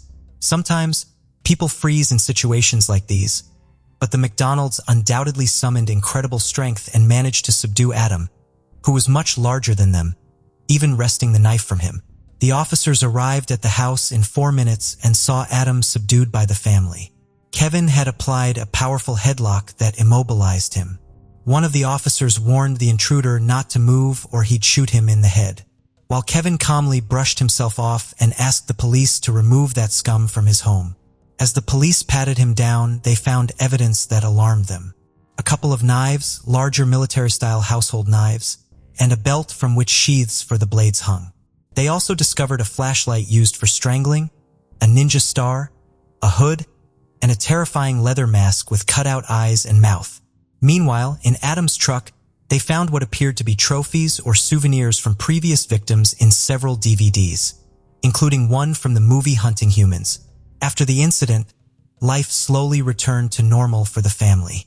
Shay started seeing a therapist to help manage the terror she sometimes felt, but she still had problems sleeping alone.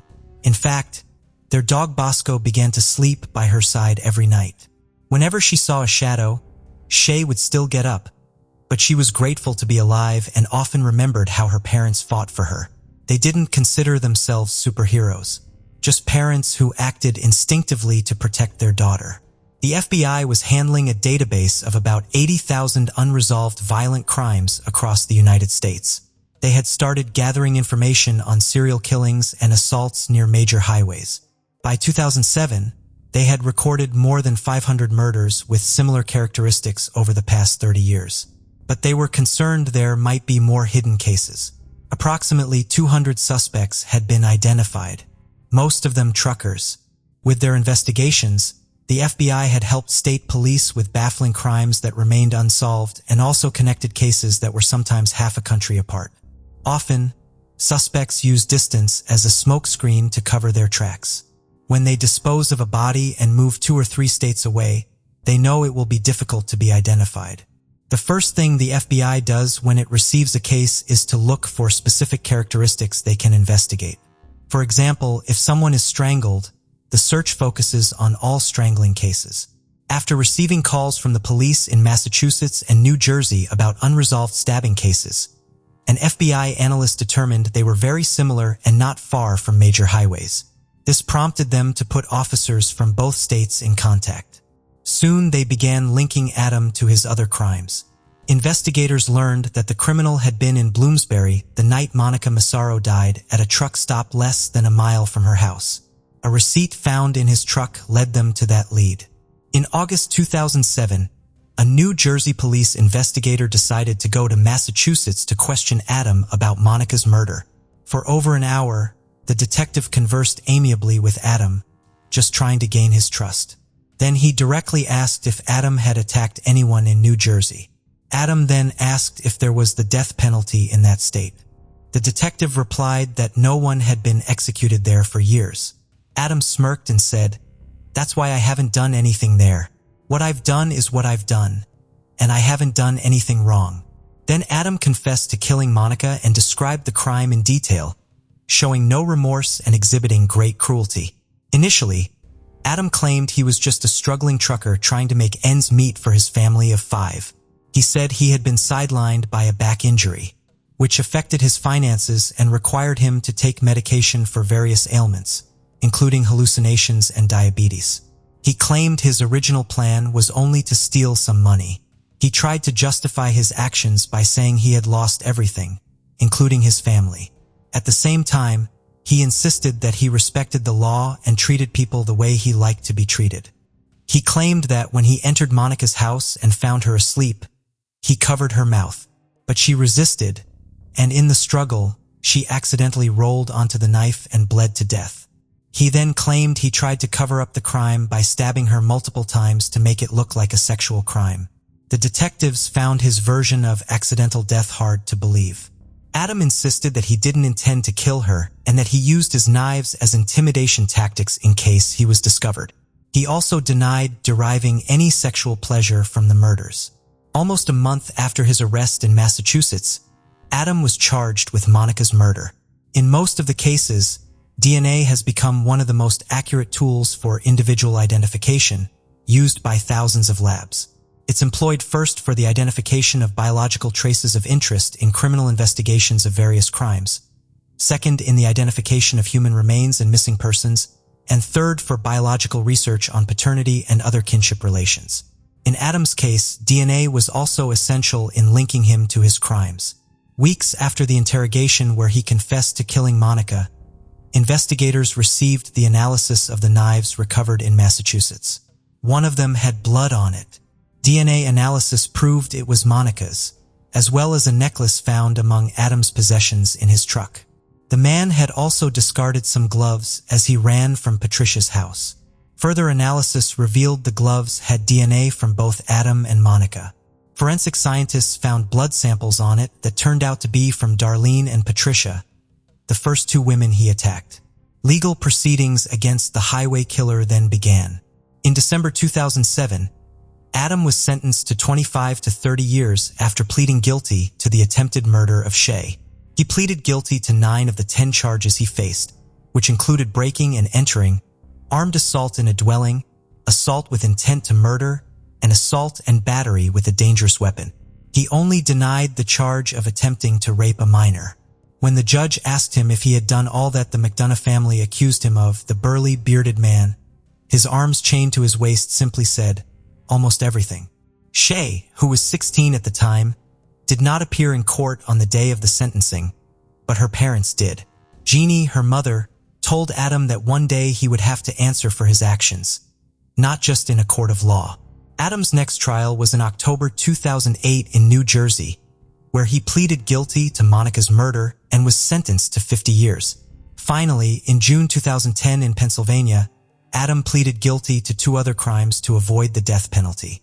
He was then sentenced to between 10 and 20 years for the attempted murder of Patricia and received a life sentence for the murder of Darlene.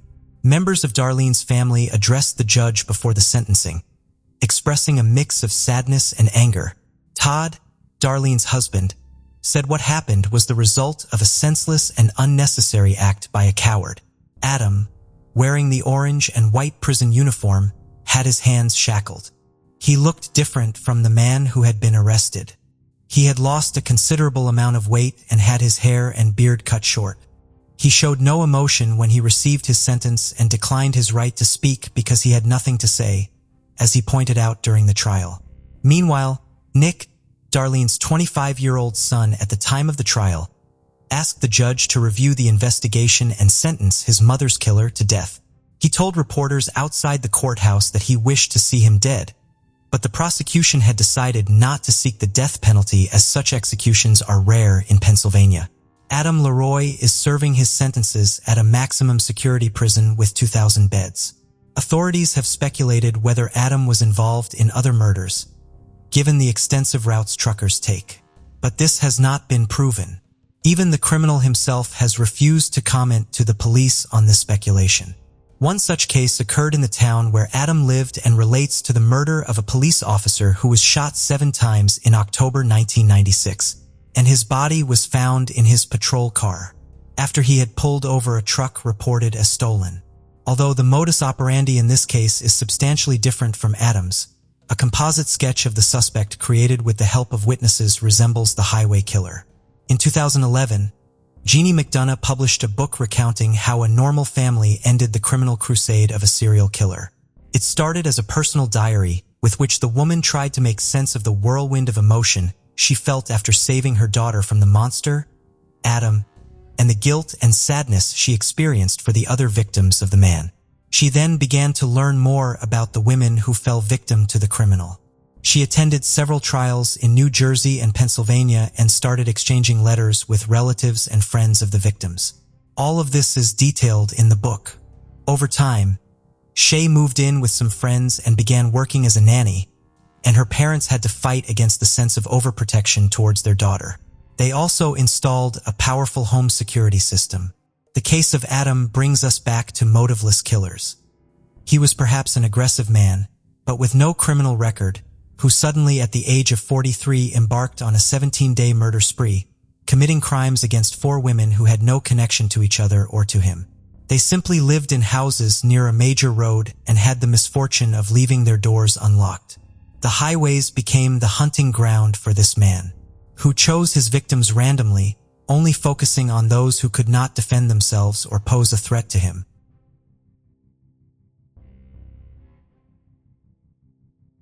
Case of Corey Richins.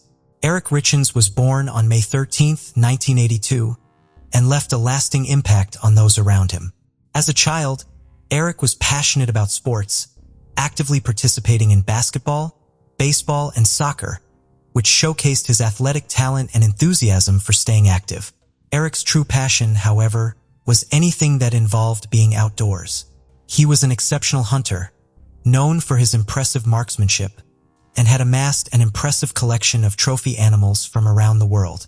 With his vibrant personality, Eric had the ability to light up any room he entered, spreading joy and laughter through his storytelling, playful pranks, and contagious laughter.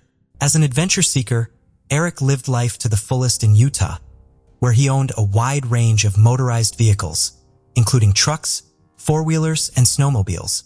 He loved exploring the outdoors and relishing the thrill of adventure. Despite his love for fun and adventure, Eric was deeply committed to his faith, being a devoted member of the Church of Jesus Christ of Latter-day Saints. Eric's family supported him on a 2-year mission trip to Mexico City, where he became fluent in Spanish. After high school, he attended the University of Utah, earning a degree in international studies with a minor in Spanish in 2009. While working in construction, Eric frequently visited Home Depot where he met Corey Darden. Over time, They developed a friendly connection, and Eric found himself attracted to her charming personality and beauty. However, he was too shy to approach her directly. So Eric asked a friend to help him get her phone number. One day, while Eric was shopping at Home Depot, his friend discreetly asked Corey for her number, telling her that Eric was interested in getting to know her better. Eric anxiously waited to see if his plan would work. Eric took the next step and called Corey to set up their first in-person meeting, unaware that it would be a life-changing event. As soon as they met, they clicked, and their first date marked the start of a romantic journey. As they introduced each other to their families, their bond grew stronger. Corey's family welcomed Eric with open arms, and Eric's family was equally impressed by Corey's character and how well she fit with him. Although Eric's sisters, Katie and Amy, were initially cautious, they soon warmed up to Corey and accepted her into their family. In 2013, Eric and Corey got married in an intimate ceremony, making their relationship official. After their wedding, Corey gave birth to their first child, Carter, followed by Ashton and then Weston, completing their ideal family.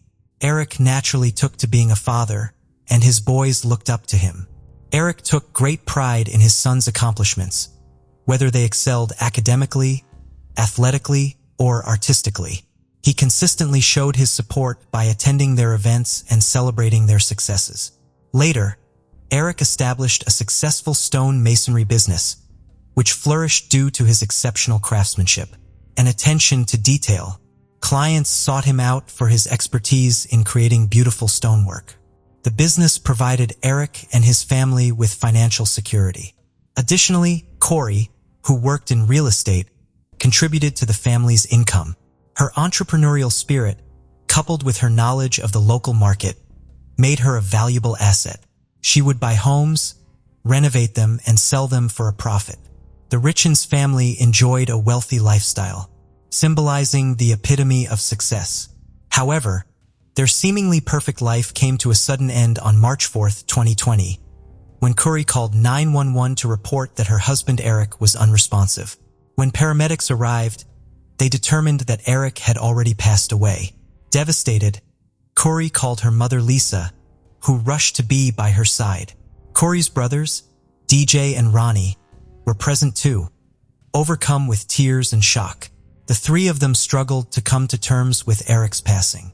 Corey recounted that the evening had begun on a happy note as they celebrated her latest real estate business milestone, the purchase of a luxurious mansion. Before retiring to bed, Corey had even prepared Eric's favorite drink, a Moscow Mule, mixing ginger beer with vodka. Corey went to bed around 9 p.m., but ended up sleeping in her 9-year-old son's room because he was having nightmares. Later, around 3 a.m., she returned to the bedroom she shared with Eric. When she touched him, she was alarmed to find him ice-cold and unresponsive. Despite trying to wake him, she couldn't rouse him and knew something was seriously wrong. As she waited for the paramedics to arrive, Corey remembered the dispatcher's instructions to perform CPR on Eric, which she claimed to have followed. The paramedics were baffled by Eric's cause of death, speculating that it might have been an aneurysm given his apparent good health and lack of known medical conditions. However, further investigation revealed that Eric had complained to Corey about chest pains the night before his death, which initially reinforced the aneurysm theory. But the autopsy results were shocking. Eric's cause of death was ultimately determined to be a lethal dose of fentanyl. Fentanyl is a highly potent pain medication that can be extremely dangerous and even deadly when taken in excessive amounts. After Eric's death, a critical question remained. How did this substance end up in his system? From the start, Corey and her family quickly blamed Eric's recreational drug use as the reason fentanyl was present. Corey explained that Eric would take a THC-infused gummy every night to relax, as he preferred THC, the psychoactive ingredient in cannabis, to unwind. However, Corey, her mother and brothers had concerns about the origin of these gummies, suspecting that Eric didn't always buy them from trustworthy sources and instead purchased them illegally. Eric's family strongly disagreed with these claims, believing there was more to the story, and urged investigators to explore other possibilities. Despite trying to move on, Corey faced significant challenges. According to her brother Ronnie, as the absence of their husband and father left a huge gap in their lives, leading their 3 sons to act out due to the uncertainty surrounding his death. Corey, grieving and seeking comfort for her children, turned to a creative outlet to cope with her emotions. She wrote and self-published a children's book on Amazon titled Are You With Me?, which aimed to help kids understand and deal with the loss of a loved one. The book tells the story of a young boy struggling to come to terms with his father's death through illustrations and narrative. In the book, Corey portrayed Eric, her late husband, as a protective angel always watching over their son. Her mother Lisa praised the book, saying it brought some comfort to Corey and her grandchildren as they navigated their emotions and rebuilt their lives. However, detectives investigating Eric's death soon uncovered evidence suggesting foul play. Just weeks after Corey appeared on local Utah news stations promoting her book and sharing her grief, she was arrested and charged with her husband's murder on May 8, 2023. The community was stunned by the arrest, and the tragic turn of events transformed what was initially a heartwarming story of a grieving wife and mother into an unbelievable tale of betrayal and tragedy. Is accused of murdering Eric by poisoning him. Eric's family believes Curry deliberately put a lethal dose of fentanyl in the Moscow Mule she made for him on the night he died. However, Curry's lawyer claims that no fentanyl was found in the glasses at their home. Corey denies any involvement in Eric's death, saying she had no reason to harm him. Her mother, Lisa, was shocked to hear about her daughter's alleged involvement and told investigators that the couple was happy and had no reason to kill each other. But as detectives dug deeper, they found that Corey and Eric's relationship was not as perfect as they seemed. The couple had disagreements, and Corey, who had given up her career to be a stay-at-home mom, wanted to be independent. She was also growing increasingly frustrated with Eric's frequent hunting trips. According to Lisa, Eric was unfaithful in his marriage, and he confided in her about the affair along with Corey. To address their marital issues, Eric and Corey sought counseling. However, Eric's family denies that he ever cheated on her. Eric genuinely loved his sons and wanted to save the marriage. Despite his efforts, Eric was preparing for a potential divorce. He set up a secret trust with his sister Katie without revealing his intentions. The investigation uncovered that Eric had 6 life insurance policies worth $3 million. Furthermore, Corey forged Eric's signature on an additional $100,000 policy just 2 months before his death. It was also discovered that Corey allegedly stole money from Eric's personal accounts and misused business funds over several years. Contrary to her claims, Corey's house flipping business was failing, according to Eric's family representative. Corey's company was deeply in debt, with millions of dollars owed. According to the spokesperson, Corey urgently needed cash, and a prenuptial agreement signed before the marriage stated that she would not inherit the business assets if they were to divorce. However, if Eric were to pass away before her during their marriage, the assets would transfer to Corey. The spokesperson's claims were disputed by Corey's attorney, who maintained that the business was not in financial trouble. The attorney explained that the debt was a normal part of the house flipping business, as it relied on lines of credit that would be repaid once the properties were sold. Corey's attorney clarified that the large debt figure mentioned was simply a result of regular business transactions.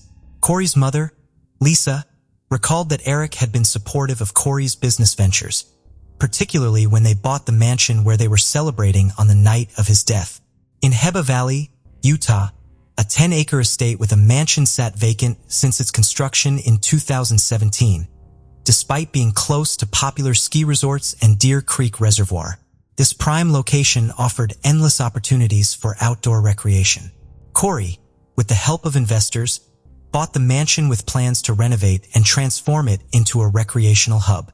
Her goal was to sell the property at a significant profit. After consulting an accountant, Corey and Eric discovered that they could potentially make a $12 million profit from the sale of the property, a substantial return on the initial $3 million investment. However, there's a discrepancy in Eric's involvement. While he seems to be on board with the purchase, his family claims he was against it and had a heated argument with Corey about buying the mansion. Eric's family spokesperson claims that Corey gave Eric a drink containing fentanyl on the night of his death, and they believe this was not Corey's first attempt to harm Eric. They allege that in 2019, during a trip to Greece, Eric became violently ill after Corey gave him a drink. But Corey's brother Ronnie denies this, saying Eric was mistakenly given an alcoholic drink by a bartender while taking antibiotics. Eric's family also claims that Corey tried to kill Eric again on Valentine's Day 2022, a month before his death, when she brought him a sandwich that caused him to break out in hives and struggle to breathe. After Eric's death, Corey's behavior was questioned, including an incident where she allegedly attacked her sister Amy when she tried to open a safe containing a large amount of cash. Corey claimed she was defending herself to retrieve important documents, but was charged with assault and pleaded no contest in June 2023. Corey appeared in court for a 4-hour bail hearing, during which her attorney tried to convince the judge to release her on bail. Prosecutors presented 3 witnesses and evidence to argue that Corey had poisoned her husband. One of the witnesses, a cell phone expert, testified about Google searches found on Corey's phone, including queries about retrieving deleted iPhone messages, FBI's ability to find deleted messages, and the lethal dose of fentanyl. However, Corey's attorney counted that these searches were conducted after her husband's death, as Corey sought answers to the accusations against her. The prosecution also questioned the lead detective about potential sources Corey might have used to obtain the drugs that killed Eric. According to the detective, a woman named Carmen Laba, who claimed to work as a cleaner for Corey's business and home, told investigators about a meeting that took place in early 2022. During a call, Corey asked Carmen to buy fentanyl pills for an investor with a back injury. Carmen, who had a history of drug-related crimes and was on probation, agreed to the request. She later told detectives that she purchased 15 to 30 fentanyl pills and met with Corey to exchange them for cash. This exchange happened on February 11, 2022, just 3 days before Valentine's Day. Around the same time, court documents suggest Corey tried to poison Eric with a sandwich. Carmen also told detectives that Corey contacted her again, looking for even stronger drugs. She said Corey paid her with a check this time. Specifically, Carmen claimed that Corey wrote her a check for $1,300 about a week after Eric's death.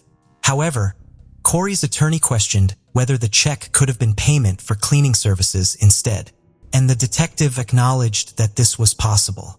Corey's lawyer tried to discredit Carmen by pointing out her criminal history, including 4 first-degree felonies, and suggesting that she might not be a trustworthy witness.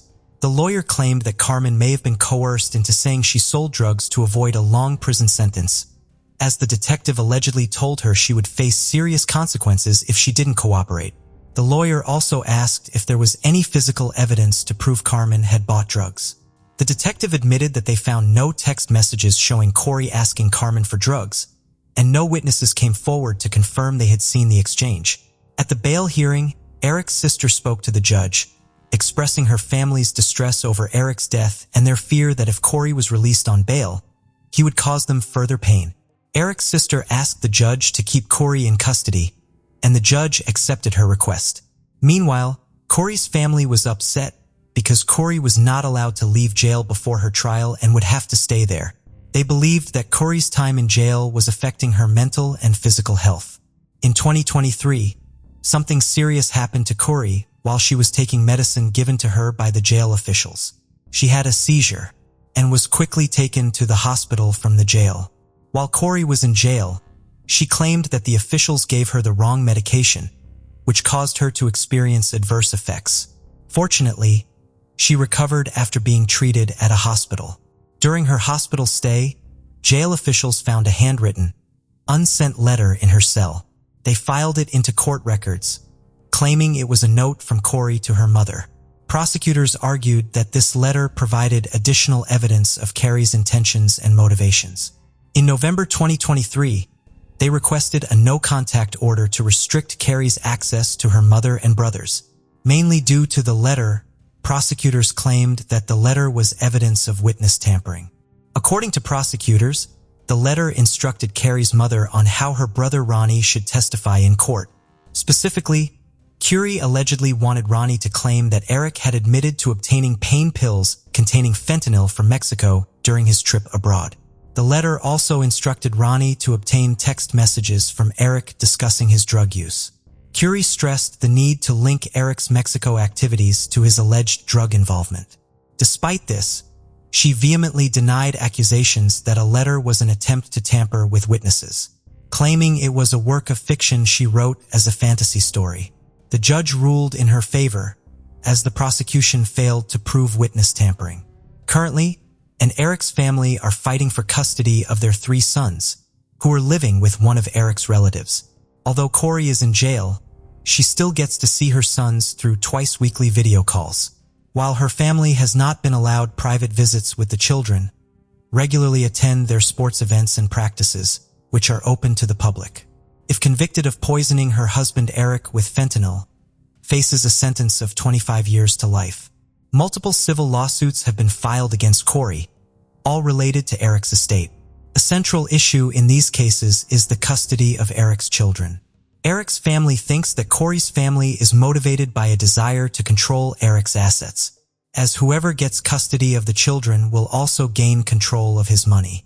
Corey's trial is scheduled to start in 2025. Felicia McGuire was 32 years old when she vanished on October 7, 2007, devastating her family and friends. Witnesses last saw her alive in the Boston neighborhood of Dorchester. The police carried out massive searches and thorough investigations. Still, she was never located. She vanished in mysterious circumstances, and the police received information of a person of interest engaging in questionable activity. But soon, the investigation was closed, providing no closure for Felicia's loved ones. Welcome back to Mystery Detective, where we explore unsolved mysteries. Today, we want to examine Felicia McGuire's unexplained disappearance. This is a case that remained unsolved for 15 years before justice was rendered in 2023. Before we continue, please, if you're new to the channel or haven't subscribed yet, kindly do so, as it will encourage us to continue making more videos like this for you. Having said that, let's dive right into this enigma without further ado. The Boston, Massachusetts neighborhood of Dorchester is situated in the city's southern region. It is Boston's largest neighborhood, with a total land area of almost 6 square miles. Over 90,000 people from various ethnic backgrounds live in Dorchester, including Irish Americans, African Americans, Caribbean Americans, and Vietnamese Americans. Dorchester is now a rapidly developing neighborhood in Boston as a result of recent residential and commercial construction. This case we are looking at today takes place in this area. Felicia McGuire was born in 1975 in the lovely city of Dorchester. Although her father's identity is unknown, she was raised by her mother, Sharon McGuire. Felicia spent her formative years in a joyful household filled with love and laughter. She gave birth to her only son in 1997 and named him Nicholas Fahey. After the birth of her son, Nicholas became the core of her entire universe. It wasn't clear who Nicholas's father was, and what had happened to him, however, remained a mystery. Felicia never left Dorchester. She continued to reside there with her cherished son and her mother, building a home that was warm and loving, regardless of the obstacles and difficulties life hurled at her. Over the years, Felicia got into a relationship with a man by the name of David Pena. She also shared a home with him. Despite the difficulties of being a single parent, Felicia never wavered in her commitment to her child's welfare. She put forth endless effort to make sure her child had the finest life possible. She went above and beyond to provide her child the attention and assistance he needed. Felicia McGuire was a great example of a selfless and devoted mother who prioritized the needs of her child before her own. She never let life's challenges break her spirit. Unfortunately, all her efforts to see her child excel and become a great person in the society came to a stop when on October 7, 2007, Felicia McGuire disappeared without a trace. The 32-year-old devoted mother was last seen in Boston, Massachusetts' Dorchester area, where she lived. Nobody is aware of what happened to her after being seen going about her business on Rixton Street. Sharon, Felicia's mother, was devastated by the disappearance of her daughter, and the confusion surrounding Felicia's whereabouts only made matters worse. She looked through every telephone directory and potential contact she could think of, but her effort yielded no result. Felicia's failure to get in touch with her friends and family as the days passed by caused them to worry more and more. After 10 days, on October 18, 2007, Sharon McGuire finally reported her daughter missing. The Boston Police Department immediately got to work and opened an investigation into her disappearance. They soon found out that Felicia's behavior was not normal and that she had ceased speaking with her beloved son and other family members. This raised concerns that she may have been the victim of a terrible incident. Since it was not in her character to vanish without informing anyone, Felicia's family was very concerned for her safety and well-being. They wondered where she could be and what had happened to her. Her son and family had to deal with the lingering doubts about her fate. As the investigation progressed, law enforcement personnel put in a lot of effort to find any information that would help them solve the mystery. In an effort to piece together a timeline of Felicia's final known movements, detectives questioned members of her family, acquaintances, and neighbors. A thorough search of the neighborhood, including neighboring woodlands and bodies of water, was also carried out in an effort to find the missing woman. Felicia's family got more worried as the days turned into weeks and the weeks into months. They never stopped wondering where their cherished mother and daughter was. The Boston Police Department was concerned about her disappearance as well. Because of the lack of information, they posted pictures of Felicia McGuire on social media in November 2013 in an effort to get any information that would help bring her home safely. They gave a thorough description of her in the social media posts. The police voiced great concern for her safety and well-being and listed her physical characteristics, including her height, weight, hair, and eye color. Felicia was a stunning woman with chestnut brown hair and piercing, life-filled eyes. She was a slim 5 feet 2 inches, tall, weighed around 140 pounds, and had a medium frame. Felicia had been missing for more than 6 hard years, and as each day went by, the mystery surrounding her absence grew more complex. Despite investing a significant amount of time and resources in the search for leads, her body had never been located. However, following the Facebook post in 2013, several witnesses' report of Felicia's disappearance remained suspicious. An unnamed witness, who reportedly lived below Felicia McGuire and David Pina's flat in 2007, told the police that he remembers Pina, Felicia's live-in boyfriend, showing up at his door in the early hours of October 7, 2007, asking for a ride to his mother's house in Devon Street. The neighbor noticed blood on his clothes, but at the time, Pina had claimed that Felicia had stabbed him with scissors. However, the blood on Pina's shirt suggested something much more heinous had happened. The witness claimed that Pina informed him that during their fight, he had pushed Felicia against the wall with force, striking her head on the bed or dresser as a result. Pina then said he didn't know if she was still alive and seemed unconcerned about her fate. The witness continued to make observations of Pina. He claimed Pina's right hand was also swollen. When questioned why, Pina stated that Felicia had hit him with a baseball bat. Days later, 2 additional witnesses asserted that they had seen Pina return to the apartment on the same evening.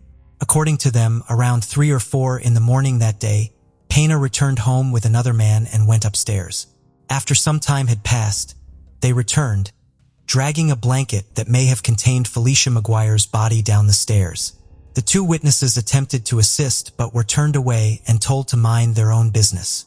To add to the mystery, another witness claimed that in 2007, after lending Pina his 2005 Chevy Impala in exchange for narcotics, he received it back with a shattered and freshly cleaned back seat.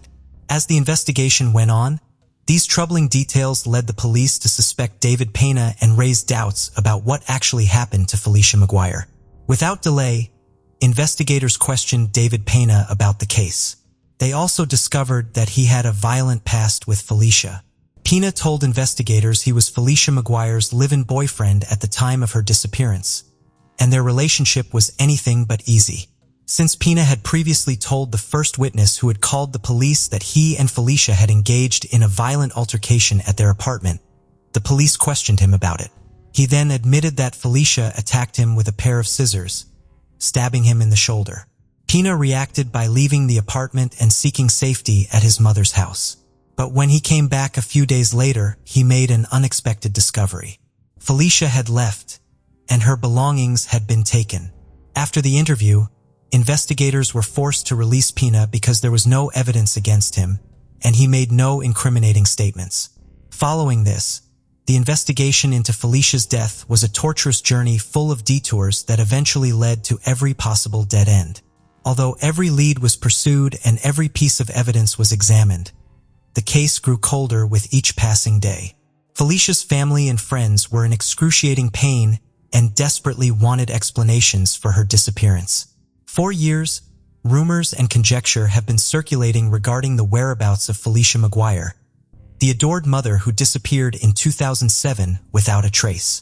In 2017, when the FBI conducted a search in a heavily forested area of West Roxbury, fresh hope was generated. Days of investigation were conducted in secrecy, with no information provided to the press, leaving the public to speculate as to what had brought the authorities to that location. The truth came out in the end. The investigation into Felicia's disappearance was in fact related to the search, and it was an essential step in the drawn-out process of learning the truth. The search turned up a witness who told the detectives the shocking information that David Pena had requested his assistance in removing items from his apartment in 2007, including a heavy rolled-up carpet. He added that Pena and his accomplice had placed Felicia's body in the trunk of a car before speeding off. The witness who saw this claimed that he instantly had the suspicion that a body was wrapped in the carpet and blanket. Sadly, he was right in his assumptions. Finally, with the aid of the witness, Pena was able to carry Felicia's body into a wooded area with a parking lot where they dumped Felicia's body. The investigators were almost close to solving the case, but they needed to find the location where Felicia's body was dumped. However, the solution to this seemed to be a mystery that would never be solved despite numerous leads and witnesses. Before learning what happened to her remains, the witness left the scene. It was even made worse by the fact that the witness had no knowledge of Boston and was unable to offer any suggestions as to where the body might have been dumped. The prosecutor was unable to offer closure to McGuire's family and loved ones because they had been given a frustratingly incomplete picture of the crime. A few years later, on January 14, 2023, David Pena was successfully arrested by the Boston Police Department's Fugitive Unit, Florida's Baker County Detention Center. Pena was wanted for a murder charge related to Felicia's case from Dorchester District Court, and he also had an outstanding warrant from Suffolk Superior Court for trafficking cocaine. Felicia left her young son behind when she disappeared from Roxton Street in Dorchester more than 15 years ago. Her family and friends who have been looking for her for so long may finally get some answers thanks to Pena's arrest. On February 15, 2023, Pena showed up in court for his arraignment on the charges leveled against him. After more than 15 years of uncertainty and heartache, the case has attracted national attention, and this most recent development has revived hopes of discovering Felicia's remains. The family of Felicia McGuire now has some sliver of hope. Despite the fact that her body was never discovered, police have reason to believe that her remains are still somewhere in the Boston region. An investigation that had remained cold for a while has now received some resolution following the news of an arrest. Felicia's family and friends can now rest easy, knowing that someone will be held accountable for her tragic disappearance, even though it couldn't bring back their beloved Felicia. We hope that justice will eventually be carried out. Pena will likely stand trial very soon and is scheduled to appear in court. Our thoughts and prayers are with Felicia's family and friends at this trying time. As they continue to recover from this unimaginable tragedy, we can only hope that they will find some solace and peace. Thanks for diving into another mystery with us. If you enjoyed unraveling the clues and chasing the truth, don't forget to hit that subscribe button and give us a thumbs up. Your support helps us bring you more thrilling cases and deep dives into the unknown.